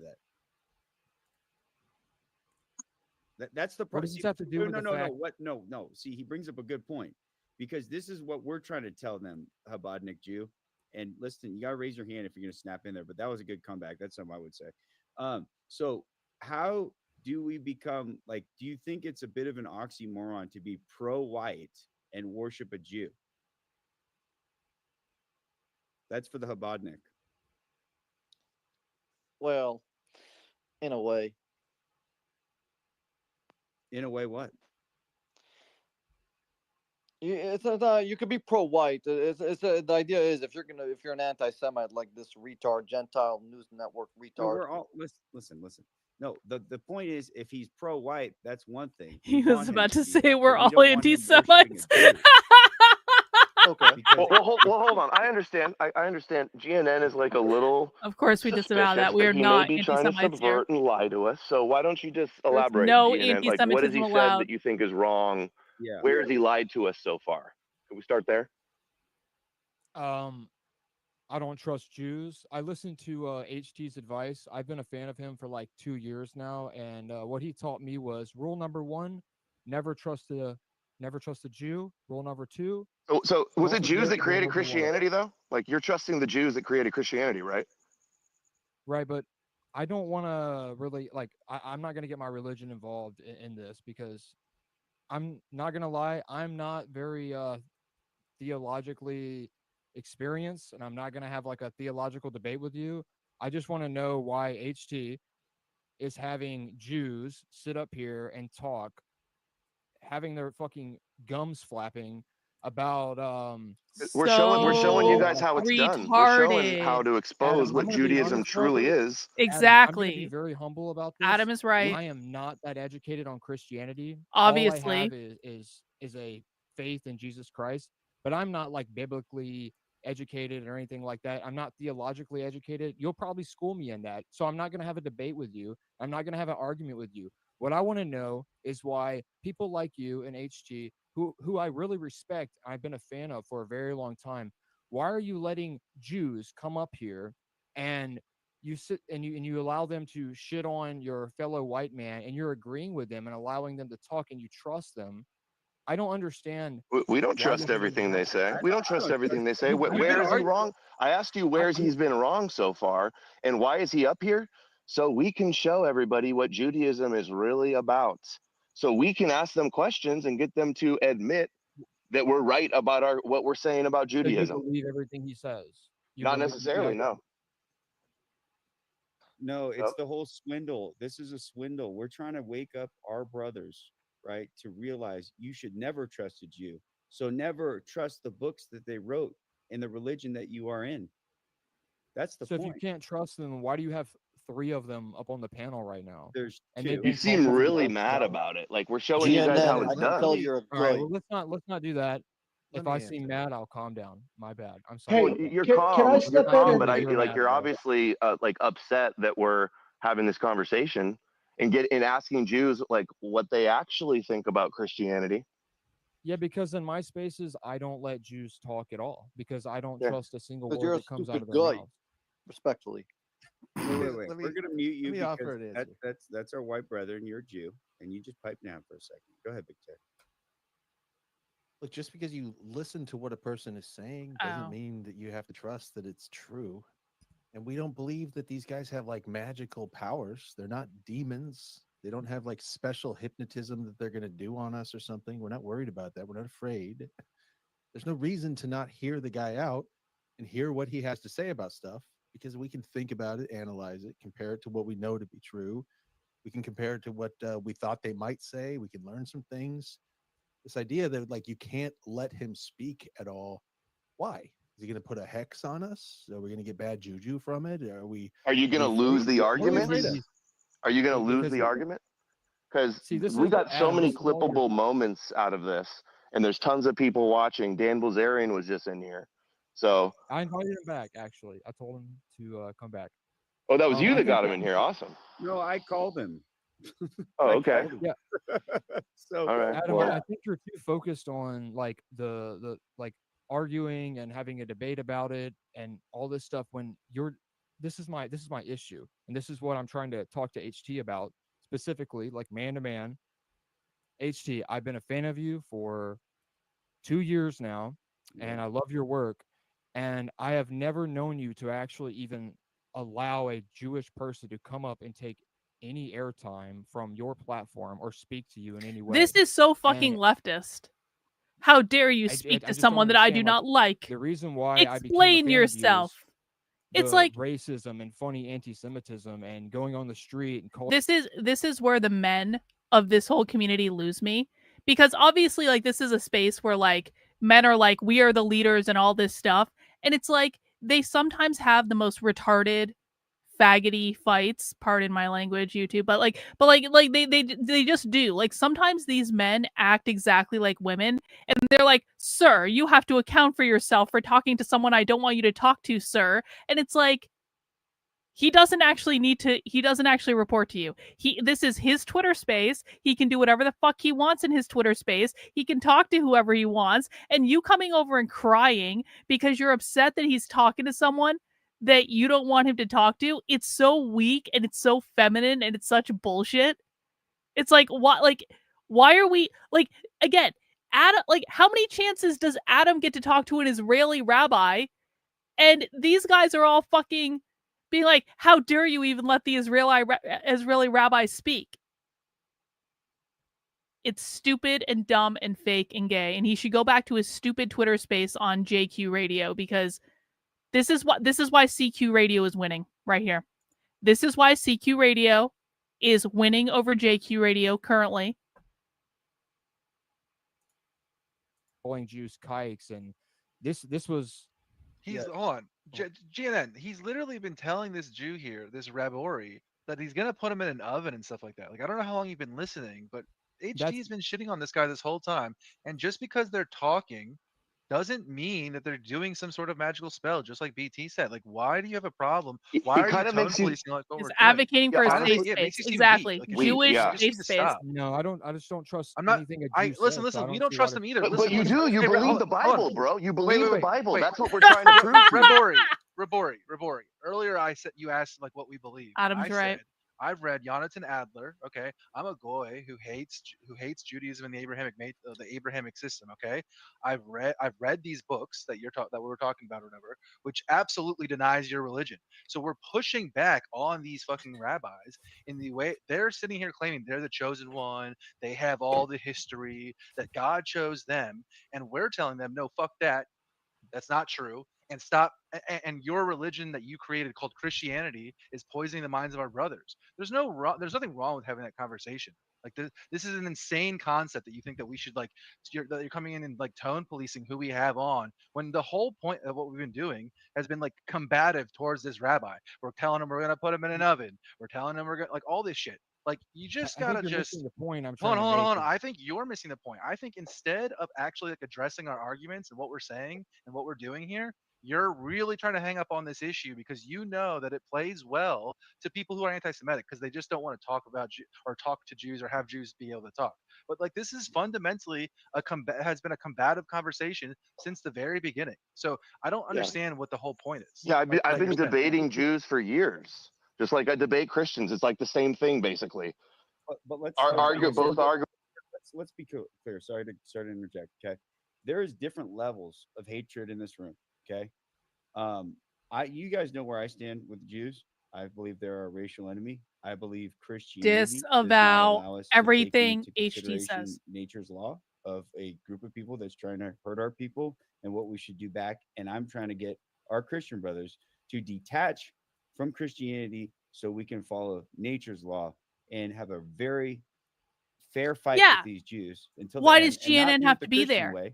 He didn't have to be there. He can go back to his space. Turn the other cheek, expel the Jew, so the Jew goes into another Christian country and does it. Adam might have his own reasons of like maybe Adam's more sympathetic. Maybe Adam cares about Muslims and Christians going down this Abrahamic path. Maybe his heart's a little bit bigger than mine, right? They're big tech. Maybe I disavow 90% of what HT says. Yeah. Real. Yeah, he does. Okay. He does. You think a little bit too harsh, and we're never going to agree on that. But the point is, we do not want white people practicing this Judaism. We're trying to let you know that this is poison for our people, and we can agree on that. Now, how we're going to deal with the enemy, we're going to disagree, but we're going to agree that this is poison for our race. That's the only reason why we're coming together on this. What's up, Dan? I got him back up here. How you doing, Dan? You got your mic working? Yeah, it's working. Sick. Did you hear Adam before you got cut off or whatever? I think GNN should keep that same energy and disavow Dan Bilzerian for having a debate with Adam King. True. How dare you get and Jake Shields? Jake Shields had him on this show. What the hell? Why are you platforming? Yeah, so I had to come down there and save Jake. He was just he got put under that fucking Jewish spell, and he came in there with trinkets and gifts and all this bullshit. And it was interesting to watch that back and see like all the different subversive things that he was doing. And you just have to be pretty well equipped, or else the problem is he's gonna, Jews will say all these things, and if you don't fact check them and you don't check them, then it'll just be assumed as truth. Dan, so Adam beat you in the debate, though. What's that? Adam beat you in the debate, sir. I don't think he did. I mean, when they did the fact counter or whatever, he had lied 50 times. They Who they did the fact released. counter, sir? I never watched it. I don't know. It's one of. I'm still. Do you think that he's actually that awesome Jew account? Because like I'm still kind of like, okay, maybe this is just like a small thing, but it really bothers me that Adam King is saying he's this awesome Jew account, because like if he is and it's like it's a truthful thing, then that's kind of gross and I feel like it's smarmy and I really dislike that account. And if he's not really that account and he's covering for someone else, that's also gross. And I don't know, man. I don't know what to think. You don't think it's him? I asked him about it the other day. He DM'd me the other day and he was like, "Hey, do you want to do something?" I'm like, "I don't know, bro. Are you actually that awesome Jew account?" And he swore he was. So like, why would he lie about this though? I don't get it. Jake's people. One of Jake's. You're a fucking idiot. One of Jake's people. Well, might as well give it to your mother. One of Jake's people. Listen, you disrespectful Jew, son of a biscuit, you. This is Dan Balzerian here, okay? You be nice to Dan, all right? All of us guys are really upset with you Jews, and you don't come in our home turf and disrespect us, okay?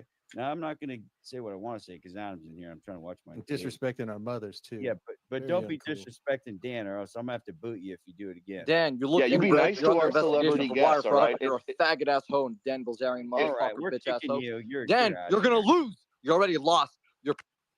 Listen. Damn, wait. Rabbits, son of a Luboviches bitch. are crazy, dude. Yeah, That's you sick, know dude. that, Imagine if we had our own fucking version of this, guys. Let's I go. know, Let's right? get rid of this Christian Can you shit. Guys. imagine? What the fuck? It's funny. They never have that same energy when they see you in person, though.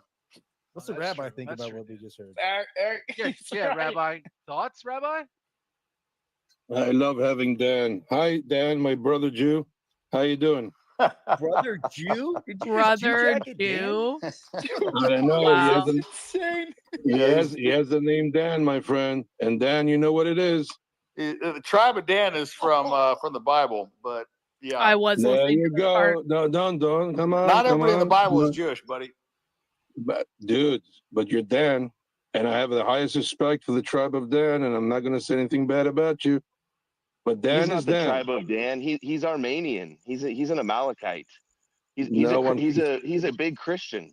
Armenian. No mother calls her son Dan unless she has a reason. Yeah, Dan Christians do. Christians. We all have a bunch of Jewish names thanks to Christians. So my name is Adam. Rabbi. My name's You John. guys, you're still shooting yourself in the foot.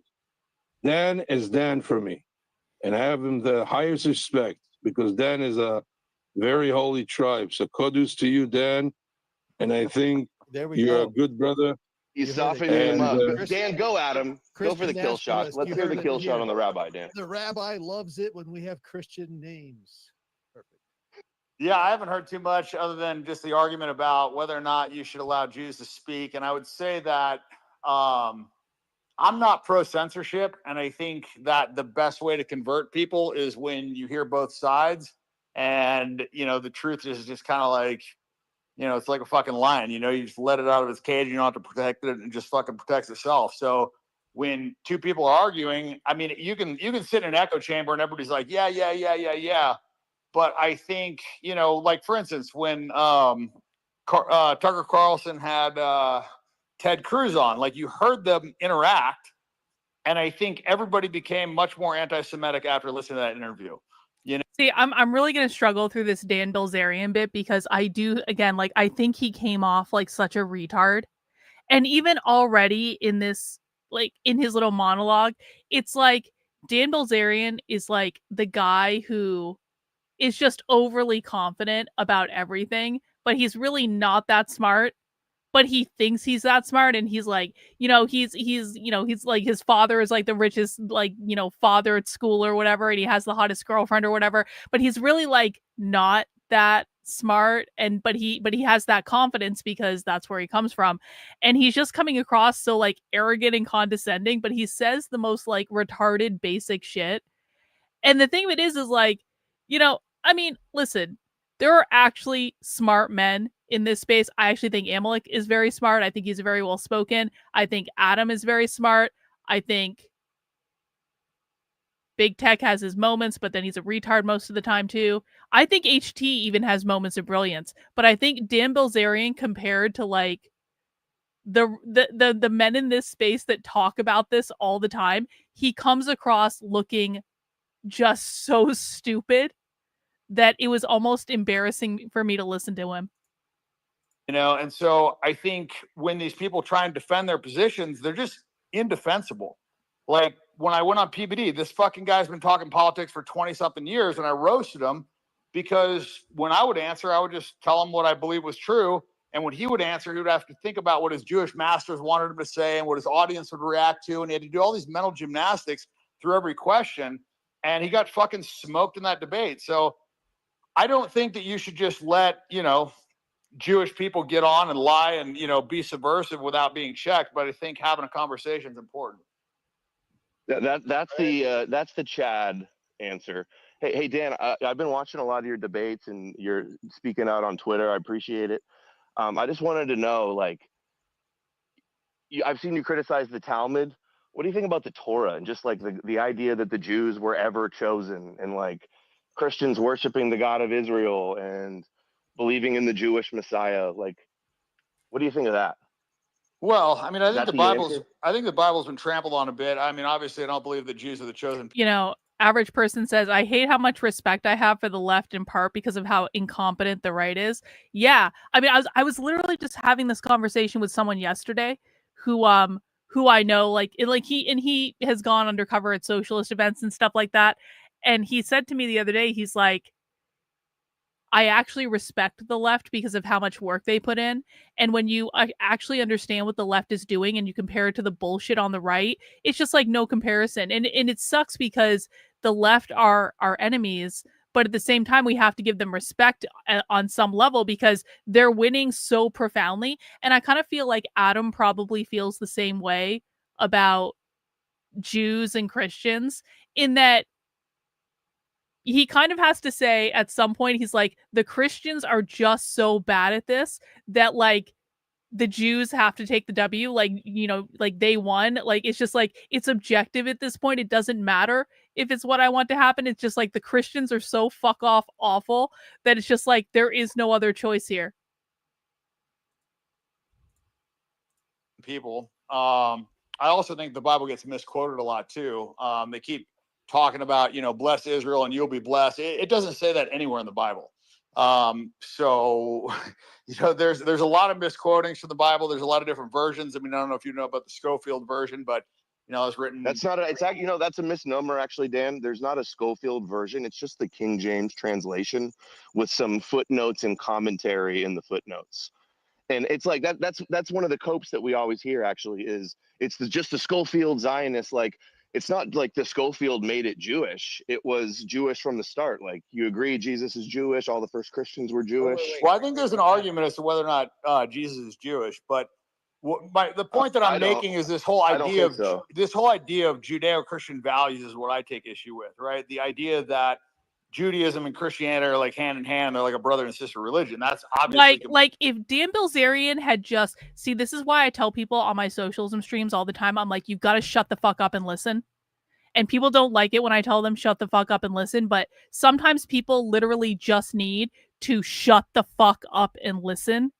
And Dan Bilzerian, had he actually just stopped talking for a moment and listened to what Adam was saying to him very patiently and very kind of like gently, then Dan Bilzerian probably would have ended up agreeing with Adam just based on some of the grievances that Dan has. And he has these misperceptions about things where it's like, you just need to twist it just a little bit. And then he's going to go like, oh, now I get it. And if he had just shut the fuck up and listened to Adam for more than 2 seconds without interrupting him and talking over him and saying, I don't care about this. I don't care about this. I don't care about this. He would have maybe learned something. It's just really disappointing. Complete bullshit. So you can't have one religion that thinks that Jesus is God and that, you know, whatever, and that his, you know, mother's a virgin and blah, blah, blah. And then you have another religion that thinks that he's, you know, a piece of shit burning in hell. So The idea that these two religions are like brother and sister, that's the first step of this nonsense. I haven't read the full Bible. I don't really know the Schofield Bible story, but this is Dan, you've been lured into a little bit of a trap here. Okay, so you know what the JQ is, right? Obviously. Yeah. Okay, this is the CQ. This is the Christian question. So what we're thinking is that there's a possibility that all of the writers of the New Testament were Jewish. And I've asked Grok that. You could ask Grok that. Were all the writers of the New Testament Jewish? Yes. Well, if the Old Testament is Jewish, then we've got a lot of Jewish books on our hands, right? And we don't know that the first Christians were actually a sect of Judaism, and that Jesus was actually teaching Torah in synagogues. So if Jesus was labeled a rabbi 16 times in the Bible and was teaching the Torah, should we be a little bit questionable of adopting a religion made by our racial enemies? I don't really give a shit what the Bible says. Like, I make my own assessment. So I mean, I've seen what Jews have been doing, and so I don't have give a issue with shit what that. the Bible says, I don't bro. base it on some fucking assholes writing 3,000 years ago. Like, I don't really care what the Bible says. Like, I know what I've seen, So I know what dumb. I've experienced, so I judge my opinions based on that. So I really could care less. Like, I'm not a super religious guy. I believe in doing the right thing. So that's my religion, is just do the fucking right thing. Agreed. Now, what about these other like 2.3 billion Christians that agree with the end time prophecies of the Jews and essentially are not opposed to the end times, so they're happily welcoming in the Antichrist? Could that be a problem? I mean, I think the problem is the divide between Christians and Muslims. And I think this is where I think HT really does actually shine, in that he's slow walking this to Dan so gently. He's saying, Dan, if these people are trying to bring about the apocalypse, do you think that's a problem, Dan? And Dan's just like, I don't care.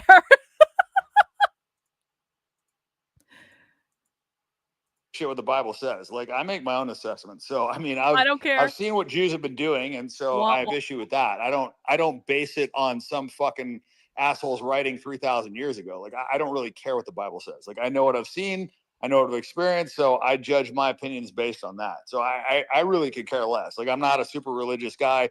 I believe in doing the right thing. So that's my religion, is just do the fucking right thing. Agreed. Now, what about these other like 2.3 billion Christians that agree with the end time prophecies of the Jews and essentially are not opposed to the end times, so they're happily welcoming in the Antichrist? Could that be a possible?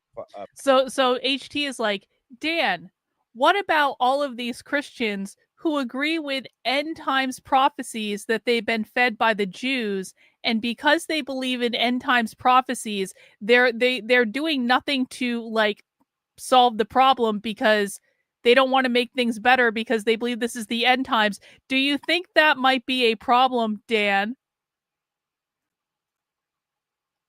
Hey, thank you for the super chat. I'm kind of late, but can you tell what is the name of the show and where you'd find it? This is CQ Radio, which is a Twitter space that happens pretty much every night, hosted by HT Abrahamic Lincoln over here. And so we're listening to last night's Twitter space, essentially. A problem? I mean, I think the problem is the divide between Christians and Muslims, and I think and Dan goes in a completely different direction. Together. You know what the real problem Judaism is? The what is trying to get those two religions to fight, and that's kind of their religious end of times. Is the Christians and the Muslims are fighting, and they ascend. So, I think that we've been fed a lot of bullshit about Muslims. I don't think they're the problem either. Adam, get in there, man. Yeah. We got to school down a little bit. You missed the rabbi earlier. He was like saying that their prophecies are unfolding because of the Christian-Muslim alliance turning against Israel. Like, that's part of their end times plan.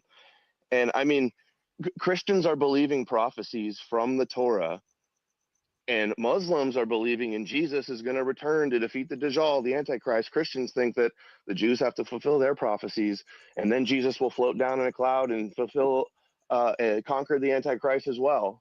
So they've got all these. Okay, I gotta step away for a minute. I'm gonna take myself off video. If anyone says anything anti-Semitic while I'm gone, I disavow it. Obviously, YouTube. Prophetic plans that converge first with Israel fulfilling theirs. Right? So, okay. So what? Let me ask you this though: what is like the whole point in Judaism for the Messiah? The Messiah is to rule over the nations, correct? Yep. They're Antichrist. Yep. No, hold on. No, the Messiah, the Messiah who Jews believe Jesus was the Messiah. So the role of Jesus No, is no, to the rule Jews, the over. Jews don't believe that Jesus is the Messiah. Jews I believe the know, Dan. Messiah is coming. No, the point is that in Judaism, the prophetic belief is that the Messiah rules the world, and that was the Jewish plan before Christianity existed, right? I mean, look, I don't want to get into a whole theological debate here. I don't really give a Well, shit. it's not a big what the debate though, Jews Dan. It's a believe, really dude. simple thing. It's like the whole premise of Jesus is he rules the world. He rules the nations. Every knee will bow. Well, Right. And okay, that, so the but what I'm Christians telling believe you, that Jesus is going to come back. The Muslims believe that Jesus is going to come back, and Jews believe that Jesus was never, the and the rabbis guy. believe the And Messiah is going to come too, and they all believe that yeah, the rabbis and the Christians both believe the Messiah is going to Controlled rule the opposition. world. That's the Controlled point. opposition. Controlled What I'm opposition. saying, Dan, is that Christianity is Jewish, and it's a myth, and they both have the same goal of a Torah Messiah ruling the world. That's what we're getting at. yeah. I mean, I haven't really heard that too much from Christians, but like I said, I'm not a theologist. I don't really give that much of a shit. My religions do the right thing. They think that Across he's the so king of the dumb. world, right? Okay. He's going to return and be the king of the world, and he's going to. I don't. Every knee will Here's the thing, dude. bow. I don't think most of this is truly like religion based. I think that Jews think they're What better than a other people. I retard. think most of them are atheists. I don't think a lot of them are thinking about like the red heifer and all. Dan, why is it, do you think, that Jews might think they're better than other people? Of course they don't. We would never say that. But why do you think that might be, Dan? All this, like maybe a small subset of them are, but I don't So think the this is like. Jews are the problem. The atheist Jews are the problem, and not Judaism and No, Zionism. what I'm saying is I don't think they really actually give a shit about religion. They don't fucking go to temple. They're not doing any of this stuff. They believe they're better than other people. Though. What's that? Yeah. Hold on. Rabbis and Jews don't take Judaism seriously. Like no, most Jews are not religious. Most Jews are secular. That's a fact. Okay, so what though? Yeah, exactly. So what? I'm just saying if you're secular, you're not basing all your beliefs they're on not secular. religion. Even like the founders of Israel that everyone says, like these secular founders of Israel, they literally did Bible studies where they went and read Torah together. Yes, they didn't believe in it literally. Yes, they didn't go to synagogue and always do the tefillin. Yes, they didn't do all this stuff. But what they do believe, they believe in the national epic of the Jews, which is the Hebrew Torah or the Hebrew Bible that is shared with Christians, right? So just by believing in that and thinking that that's like a real story or has like legitimacy, I mean, that's literally what they base like their borders on and shit, right? Like this isn't just like some accidental thing. It wasn't just some secular state that sprung up out of nowhere. It sprung up in the Middle East because first of all, Jews believe in the Hebrew Bible, and second of all, because Christians believe in the Hebrew Bible, right? Like with no Christians, there would be no Israel. But guys, real quick, take it easy on Dan. Like Dan is not like he's yeah. Sorry, Dan. I don't mean to come at you like hot. It's a lot to just take on this. Yeah, we've been studying this for a long time. Yeah, and HT is the voice of reason. It's not really that. It's just I don't give a fuck. Like I don't care about the religious piece of this. I don't think a lot of this is religiously motivated. I think a lot of this is motivated by Jewish supremacy and just thinking that you're better than other people. Because when you think you're better than other people, where does that come from, Dan? That comes from their parents teaching them. Just like when you're taught morals by your parents, like from the religion. It's from the religion. Okay, whatever, dude. But the point is that it's a belief system. A supremacist belief system is the problem. I don't think it's a theological issue. Well, the supremacy comes from the religion, the chosen people. Okay, but if you don't believe in God, then how can you believe that you're God's chosen people? That doesn't even make sense, right? So, well many of them in the Jewish nation have always believed in God and the Torah. Here, Dan, here's the thing, and I'm going to pass the mic because a lot of other guys have something to say. You've heard the propaganda line that everybody repeats that Zionism has nothing to do with Judaism, and it's the secular nation of Israel, and it was founded by atheists. That's actually like a deflection. They've always been wanting to return to rebuild the temple. They pray 3 times a day for the rebuilding of the temple. They always say next year in Jerusalem to return to rebuild their temple and have their Messiah and fulfill their prophecies. It's called Zionism because they're going back to Zion. It's called Israel because they're the nation. Hold on, they're the nation of Israel. There was many Jewish religious movements before Herzl. There were many Kabbalists. Zabbatai Zvi was a Zionist movement. to return to the land. So I'm saying it is religious. And Oh, hey, there Adam. is a religious problem. You Yeah, can't I mean, look, oppose. you say your problem is with Zionism. My problem is with Judaism. So, you Well, know, that's what I said. That's what I said. Zionism is Judaism. That's my yeah, point. but I don't care about Zionism. I care that He's my issue so is Jewish fucking supremacy. dumb. That's the crux of this whole issue. You know, whether it's theological, whatever, the point is, the problem is that they think that they're better than other people and they treat other people like shit Why while do you putting think themselves they in a think victim that, category. That's bro? the fucking problem. I don't care what their belief system is. I don't give a shit what their Bible says. I don't give a fuck about any of that. They think they're better than other people and they act like assholes. Dan, if what if we keep showing you the reason they act like that is because of the Torah? I want to get in real quick. Quick analogy, Dan. Okay, when you paint a wall. Again, I feel like I feel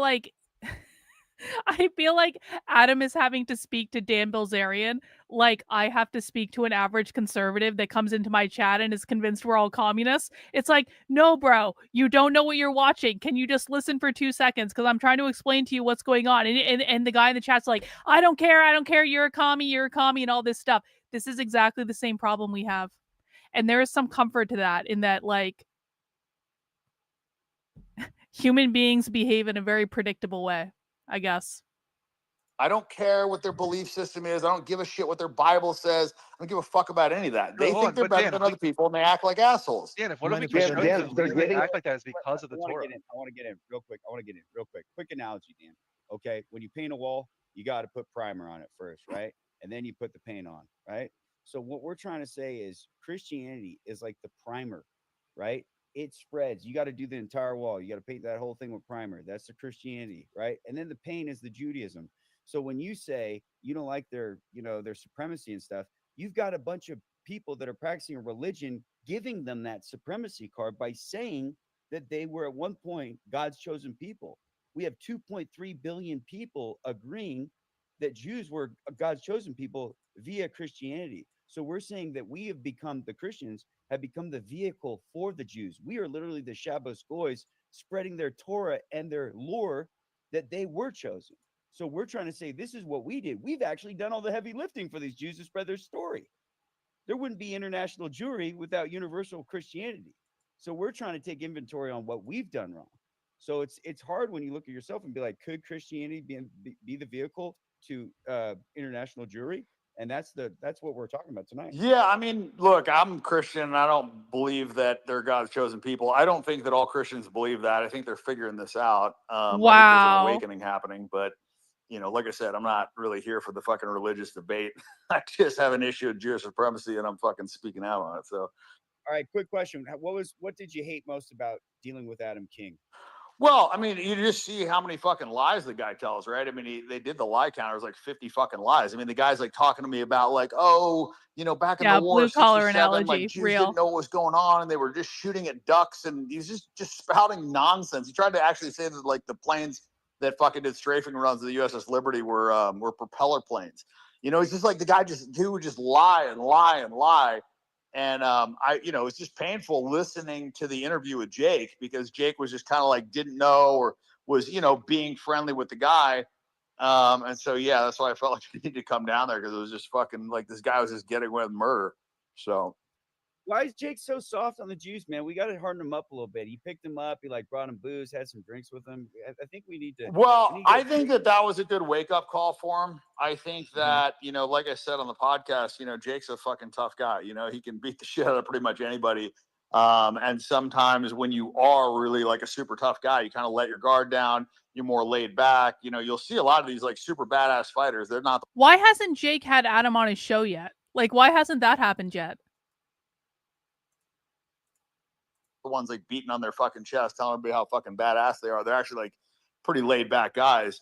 And so, yeah, the problem is, thieves always think everyone's stealing, and the same thing goes true if you're a nice guy. Like a lot of nice guys think like other people are just going to genuinely be good-natured people. Probably. And true. I think that was kind of He was nice when I met him. I don't know that he was like getting buttered up, and this guy just came on his show and fucking lied his ass off. All right, Dan, we're going to try to go some rapid fire hands. Yeah, I'm sure you guys are probably going to want to ask Dan something, not the rabbi, but either one's up on the table. Big Tech, you want to get in there? Yeah, thanks. Hey Dan, I agree with you. I don't think that the Jews have like special powers. I don't think that their religion empowers them with any special forces or anything like that. I don't think that they're God's chosen people, anything along those lines. I like how you said that they think that they're better than other people, but in my view, it actually goes maybe a Adam step or two past says, that. Where, hang on, pause. Adam says over on Rumble, he's been leading me on for a year. He's scared to offend Christians. Oh, everyone sucks. Everything is it fake does and gay. include that they have a they are sort of like an ethno-supremacist cult. That's how I see Judaism. It has a religion to it, so it's an ethno-religious, like world supremacy cult. They really believe, based on their old origin, that they have a divine right to inherit basically rulership of the world as the priesthood, nation of priests, and wild stuff like this. Even the secular ones, though, they still have a very set apart view of themselves because of the Holocaust and other things. So it's them against the world. This causes them to click up. And not only do they do it reactionarily, but it's actually built into their culture through living for thousands of years through diaspora and all these ghettos and a nation within other nations and things like this. So they've I think it's tribal. Yeah, it's tribal, and it's also they've developed a very high level of strategy for nepotistically and subversively and all these ways of working their way into institutions, gaining institutional networked. Oh, so big tech is now trying to explain this to Dan. He's trying again. All these ways, right? And so in the way that you're probably just like me and the rest of us in here, where there was a time when we didn't know that was going on. There was a time we didn't see it. We didn't even know what the difference between Rosenberg and Goldstein or something like that. We thought these were just names, and we found out like, oh, these are actually part of these families in this tribe, this network of power people, players, right? They're all over the place. And we start seeing it, and then we start looking at history. We start seeing in a different way, a different lens through which we can review the events of the past. And it all starts coming into view. We start seeing the world events, 9/11, et cetera, Kennedy assassination, all that. We start going like, oh, this is all connected. Holy shit.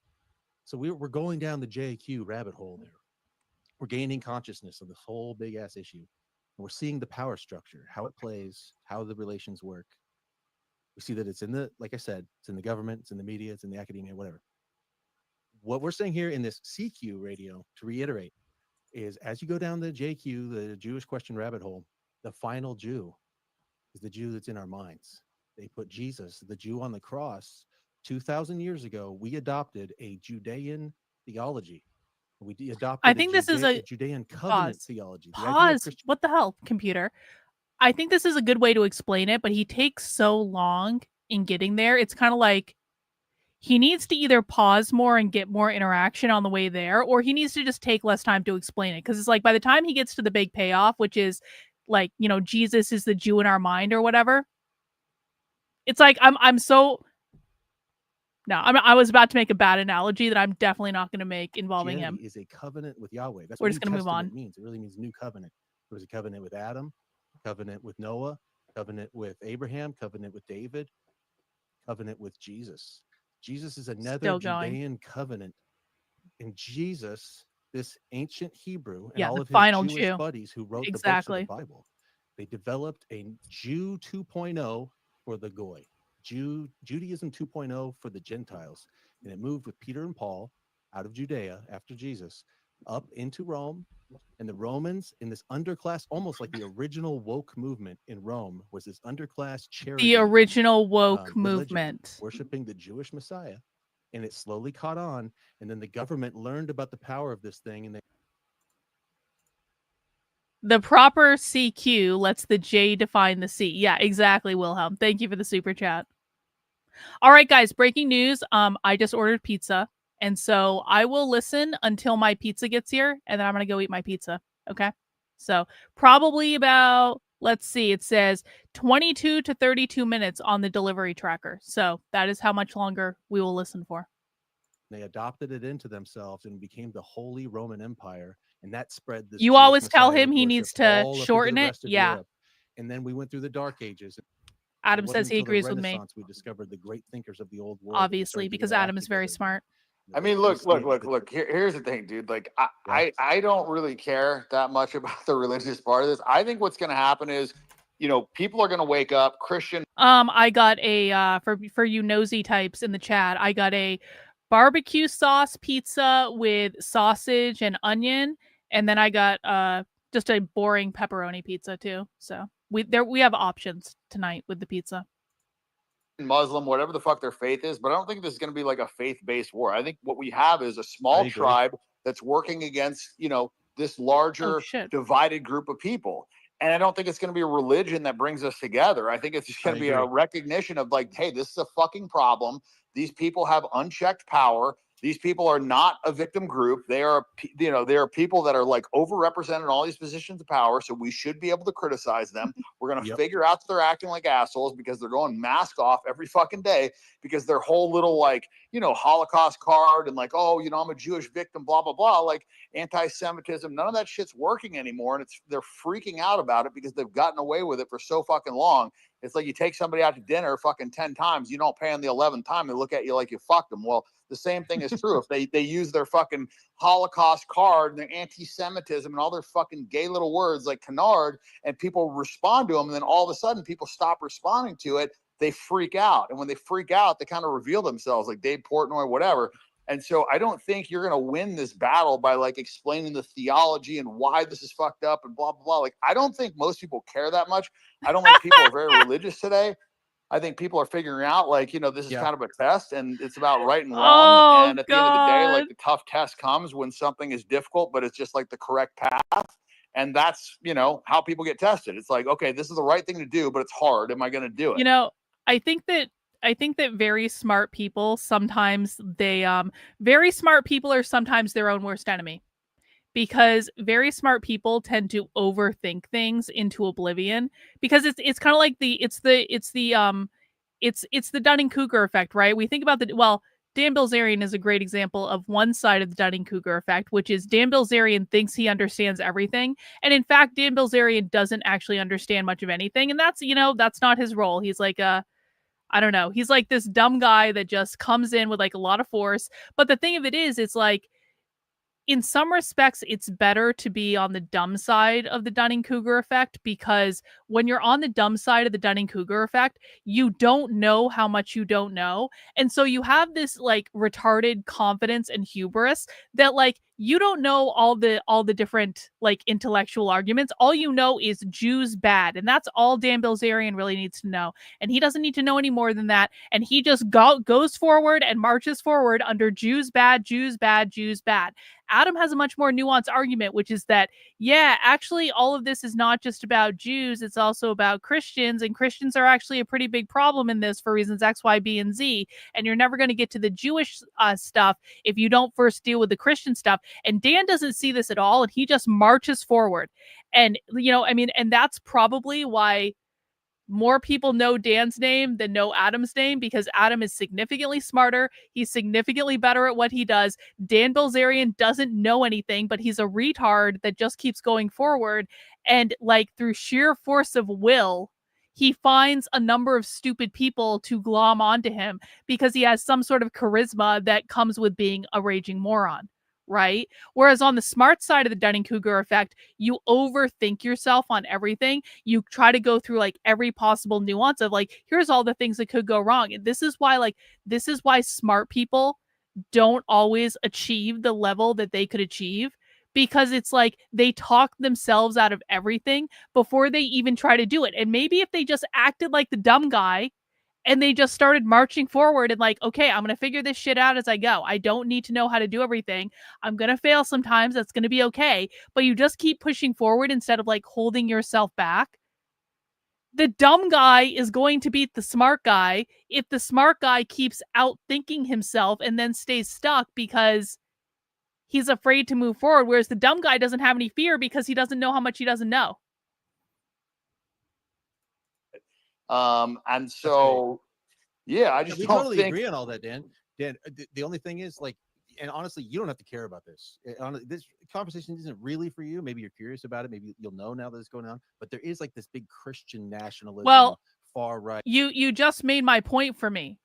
He can both be dumb as he is. He is obviously not that smart, and make a ton of money and stay relevant because of like the reverse side of the Dunning-Kruger effect, which is that he's so dumb that he doesn't know all of the ways to outthink, like doing exactly what he wants to do. So you can both be dumb and be what some might consider to be very monetarily successful. And in fact, many people who are very, very rich are raging fucking retards. Have you guys seen the influencers on Twitter? Most of them are low IQ, like midwit at best. But you know what? They know how to get people excited on Twitter because they're willing to ask all the stupid questions and they're willing to go in with the most basic possible. Jews bad, Democrats bad. Like these boring arguments that, like, if I had to go onto Twitter and say Democrats bad every single day, I would shoot myself. Honestly.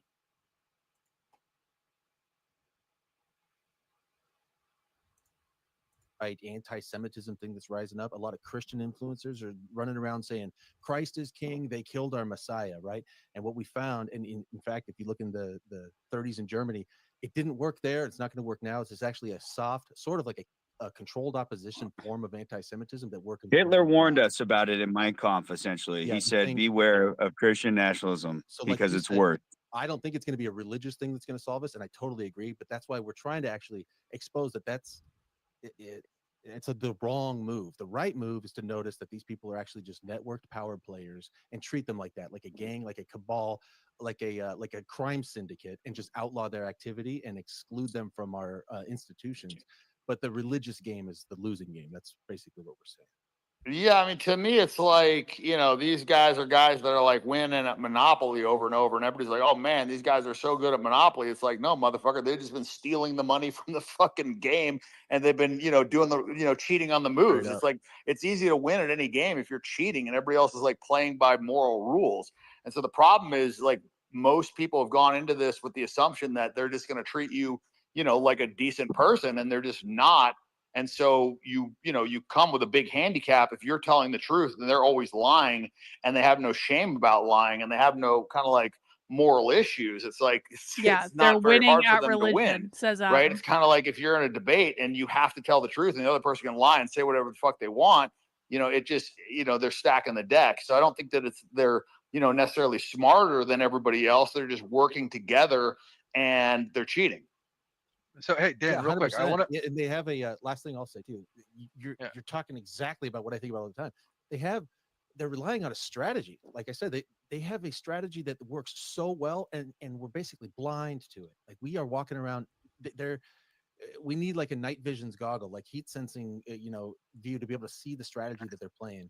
And it's this type of thing that they're doing all the time. With the nepotism, keeping it in the family, but also part of the strategy is this whole, Israel prophecy thing. It's crazy. And it literally is. It's a ton of secular Jews, but they play it off of Christian sympathy for Bible prophecies. That's a huge part of the strategy, which is why we want to undermine that and like cut the legs out from under. Yeah, and Dan, real quick, like basically our argument is that, like, to go along with your like board game analogy for Monopoly, what we're telling you is that like they wrote the rules and they said in the rules that you have to let them basically steal the money. You have to let them win, okay? And we're trying to tell you guys like to flip the table over, stop playing the game, like stop playing the Monopoly game. The reason that they're able to do this is because of the morality and the like basically the Bible that's been pushed on like basically the entire world. It's not just Christians either, it's Muslims too, and basically all these religions are, both the Abrahamic religions, or all three of the Abrahamic religions, are all playing off each other in this. It's not, and what they're doing is they basically set the rules for themselves, and they know that they're able to cheat and they're able to do all that stuff that you said, that you're pointing out. We're not denying that that's true. What we're saying is the means in which they're able to do this is the religion. Exactly. Yeah, I mean, I don't know if the answer is to try and like have 2 billion Christians unlearn their thing or give up on the Bible. I think the better answer is just to expose these people as being fucking scumbags. And, there's no Star of David in the Bible. It's kind of like a Satan worshiping religion. And I think there's just nothing there. There's nothing inside of Dan Bilzerian's head that's like looking beyond just what's right in front of his face. And it's so frustrating. I've had so many conversations like this with conservatives where it's like, they're so committed to the retarded bullshit that Democrats and communists are the same thing that they can't look beyond that to understand that every single time they say that Democrats and communists are the same thing, they're actually running cover for the communists, because like every single time they're like the Democrats are communists, they're getting people to look at the Democrat Party and not look at what the communists are doing, because they're pretending the real communists don't exist. And like Dan Bilzerian's doing exactly the same thing. He's like, it's just the Jews, it's just the Jews. Like, no, it's actually not. It's like you have to see the whole big picture of what they're trying to explain. And it's like if you can't get past that first layer, then there's literally no hope. People are opening their eyes to that. To think rather than trying to convince them that their religion is bullshit, I think you would spend your time better explaining why. This is why the bullying is necessary. And you know what? Listen, so for people who don't know, I went into their space, I think it was like a week ago or something, and I asked Amalek, I was like, what is it that gets people to change their mind when you're talking to them in these spaces? And I didn't expect the answer he gave me, but he was very confident and he was very emphatic, and he said, we bully them. And at first I was kind of like, okay, yeah, okay, whatever. But they do bully them. But then he like explained it a little bit more. And as he was explaining it, I completely got on board with this, because I was like, listen, we do exactly the same thing on my channel. We haze people. I have now developed a community where every time some retarded conservative says something retarded in my chat, it's not just me shaming them anymore. Like, I might yell at them, but then after I yell at them, the entire chat shames them and bullies them. And one of two things happens at that point. Either they get really pissed off and offended and they start name calling, in which case we kick them out because they've proven that they're not smart enough to be here, or they kind of stop and they go, what the fuck? And then they start listening. And I'm always kind of surprised sometimes at the people who start listening and then they show up in the chat like an hour later, and they've proven that they started listening to what was being said and they weren't just being reactionary at that point. And then at some point, like a couple weeks from now, they still come back to the channel and then they start bullying other people. So I don't know. I think it's one of those things where it's harder to build like a high IQ community than it is to build a low IQ community. But once you build that high IQ community, no matter even like even if it's still small, it's like you have to protect your high IQ community, because the minute some retard comes in, they start screwing it all up. They start throwing mud at the wall. They start making a fucking mess. They start pissing everyone off. Like when stupid people come in my chat is actually pissed off by it now. It's like, we are so sick of hearing these bullshit talking points. Can you just stop? So you have to build the smart people content, not the dumb people content. Judaism is the problem, and why they're like all their teachings are fucked up, and why it's a tribal. Dan, we try to criticize the Torah, which is Torah Judaism, and the Christians get mad and say that's the word of God. Wait, this is unfair. We have a rabbi in here. Okay, yeah. Rabbi, is it true that you worship Satan? All right. Thank you, Dan. Yeah, have fun in your space, Amalek. Rabbi, do you worship Satan? Dan just made an accusation. We don't worship Satan, but I'm very happy again for Dan. And Dan, the more research I do, the more I'm very, very convinced that you're a part of the clan. And I welcome you. Oh, yeah? Why are you listening to him? If you want to listen. I don't want you guys to get in trouble with GNN. So you can have your dispute between yourselves. But I'm very impressed, Dan, by the network that your family has. Stefan, your mom, excellent. Hey, he doesn't need a CPA, bro. Listen, I got a question for you though. Have you ever put your mouth? Have you ever done Metzva Peh? Oh my God! Oh no! Why is he doing this? Have you ever performed an oral circumcision? No, we don't do that anymore. We use a tube in order to release blood on the 8th day to have circulation in that area. Okay. And my final question, my final question was this: was Jesus circumcised on the 8th day? Probably yes. Are you circumcised? This is the argument. See, my parents were Christian and they chopped my wiener off because they followed your Jewish religion. It's too bad. That's the problem. No, It's they a didn't damn follow shame. my religion. And actually, you're playing to my stuff, and I'm very appreciative of that. Following you for a long time. No, but this is not Dan. I No. love what you. Okay, No, so that's not Dan. You're drunk, Rabbi. So I'm You're drunk asking on baby Dan, penis blood. All right, the rabbi's drunk on baby penis blood. We're gonna have to switch gears. Wow. Rabbi, can I ask you? I have a quick question for the rabbi. I have a quick question. Good. What do you got? Mr. Blazarian, it's nice to have you up here. Big fan, longtime fan. Rabbi, earlier you said, I want to keep this short so I don't take up a lot of time. Earlier you had said when you came into space there was a good thing that the belief in monotheism was spread across the world, correct? that is correct. And do you believe that because you think it made people morally better? Yeah, it puts a whole new meaning Absolutely. behind the scenes, And do you think DQ, that doesn't it? without that belief that Europeans would be more, would they be more accepting to potentially harming your people as a collective if they did not believe that?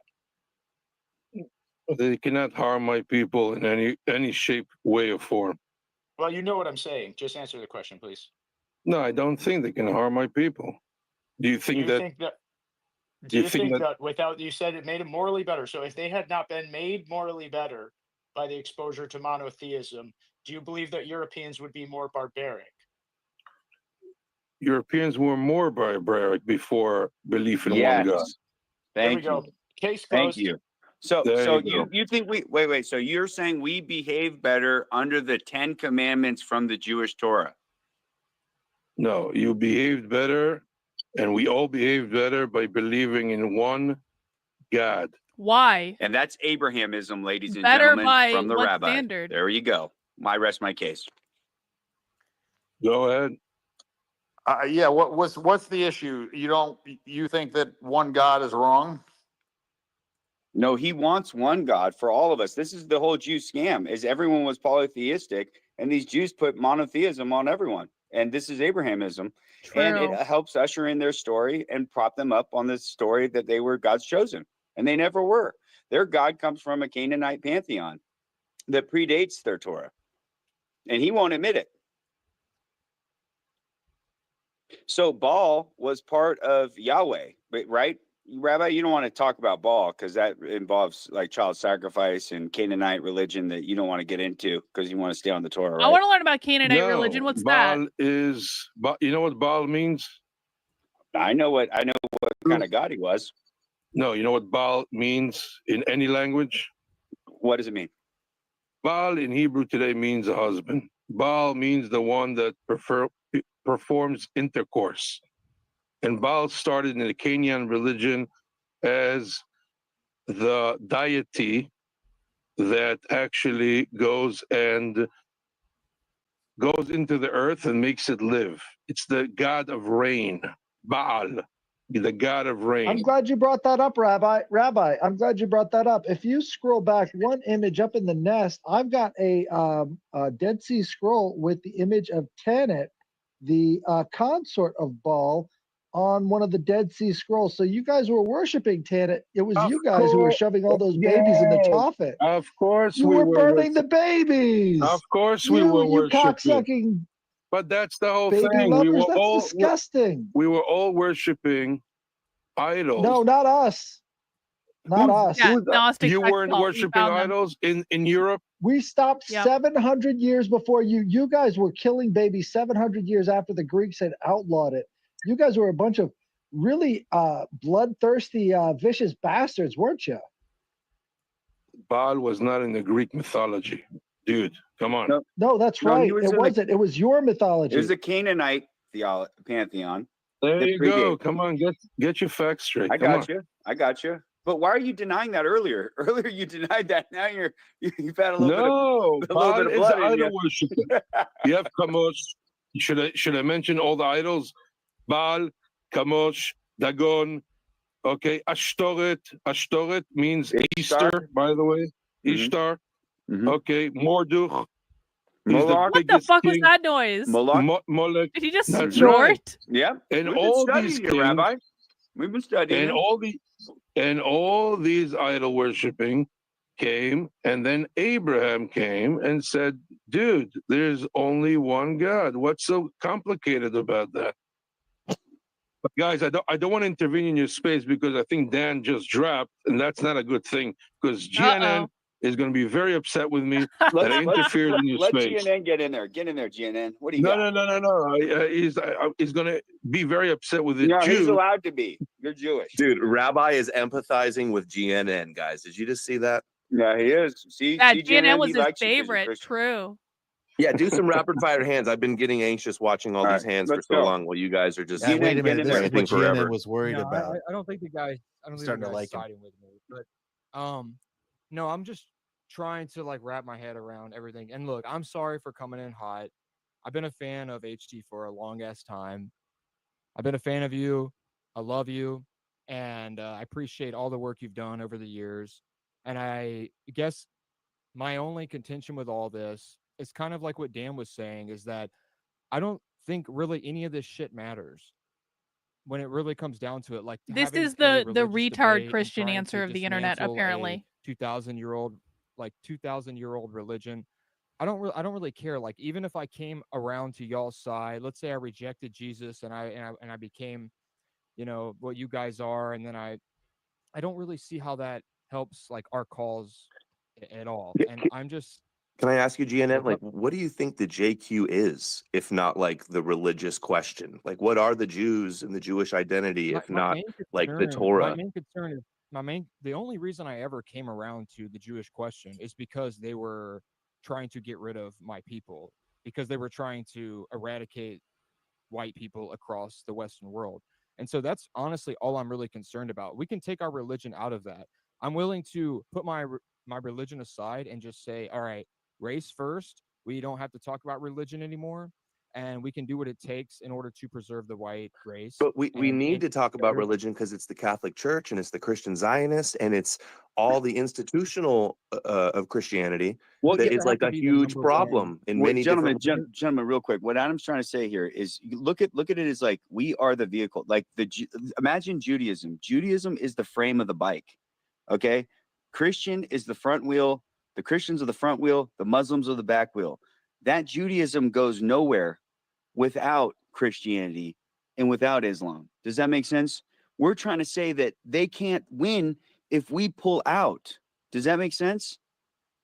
I think they can't win if we just kick them out of our countries and we don't give them power at all. But then how can they influence Christians if they don't have they go to a different Christian country? Do you think? Hold on. Do you think the Christian Zionists are going to let that happen? That are dominating the internet and our politics? What I'm saying is that Christian Zionism and the Christians being influenced by Jews wouldn't even exist, and it wouldn't matter if Jews were just kicked out of the country in general. Okay, well, I'll put it in the mail. That's kind of like putting the cart before the horse, though. Like where we're at today is a whole bunch of Christians groveling and supporting Israel, and we got a bunch of Catholic organizations that are open borders and definitely anti-racist and anti-Semitism. So that's the reality. So we have to address that problem, and to do that, we have to criticize. Like the talking points of Jews killed Jesus and they're not real Jews and Jesus wasn't a Jew. Like those aren't true and they're not good arguments. So it's like that's not going to do it. That's the problem. The expulsions have happened. Sorry, I'm sorry. You're good. I was just going to say the expulsions have happened over 1,000 times and we still have the same JQ. And that's because the Christian method is too forgiving. Because you're not barbarous enough. Because you've abandoned the barbarity inside us. Well, it's turned hold on. It's more than that. It's turned the other cheek. In Christianity, it has to preserve Judaism because they have to exist to the end times to believe in Jesus when he returns. They're part of the end time story. They're See, that's exactly the problem. Inseparable from the Christian Jesus story. So they're needed. And that's the thing is Christianity and Judaism like are codependents and like enable each other. And they're both just a schism of two sects of Messianic Judaism. It's the left and right paradigm spiritually, just like how we look at as the Democrats and Republicans as fake and gay. That's how we're looking at this spiritually. Is like, all right, Christianity is fake and gay, just like Judaism. See, HT is a savant with this stuff. He just is. HT has like a gift in taking something that some might consider to be relatively complicated and just drilling it down into the most basic possible thing that you can say about it. And this is how you know, by the way, that big tech is so much smarter than HT. And this is actually not to his advantage in this case, because big tech goes on this long, meandering fuck off story in which you have to make several stops along the way to Jesus Christ is a Jewish God. You have to go on a whole trail through the fucking woods, and he's got stories and feelings and all sorts of things going on. HT just boils it down into like really brass tacks of like, I'm going to say this thing in about 2 sentences and you're totally going to understand exactly what I'm saying because I've drilled it down to its most basic possible level. This is the advantage of not being as intelligent as other people, is you don't think in the same way as I have to meander around the woods for half an hour before we finally get to like the place we're going.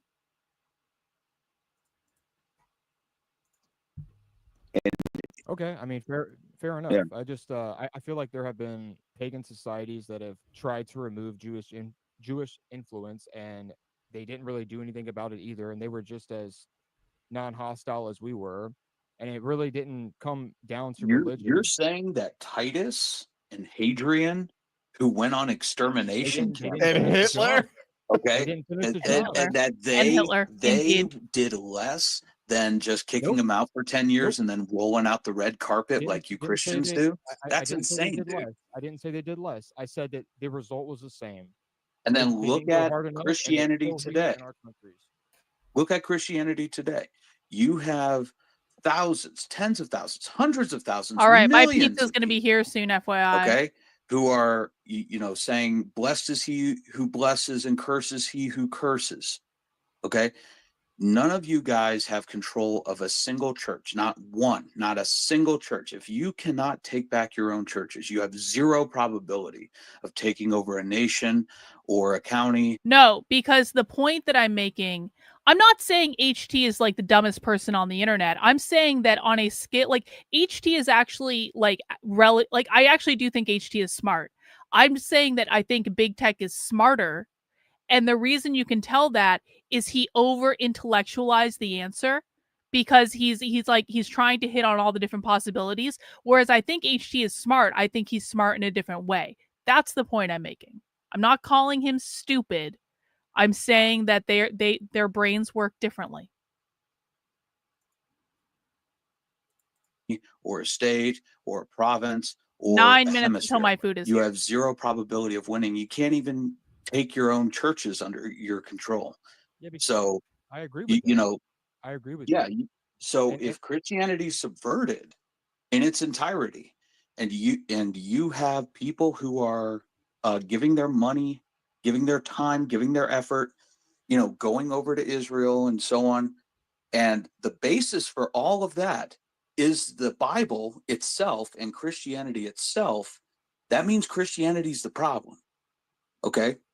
Right, If you remove the Christian mind virus, you remove the power that Zionism has over our countries. Spell. Yeah, it's a spell. Okay, but what if you remove Jews? Like, let's just say in a hypothetical scenario, you were able to either eliminate Christianity or just kick all the Jews out of America. Which one do you think would actually? No, we're fix just the listening. problem quicker? Sometimes That would neo-Nazis never say good happen, things. dude. Look at our Historically- Christian government. You're more likely to be put in jail and anti-Semitism illegal, and you can't boycott and sending all the weapons. And Trump just today said Netanyahu is the greatest guy alive and running cover for Epstein. And dude, we're cooked. Like Dan talked about a great awakening and all the Christians and Muslims are going to wake up. That's not what's happening.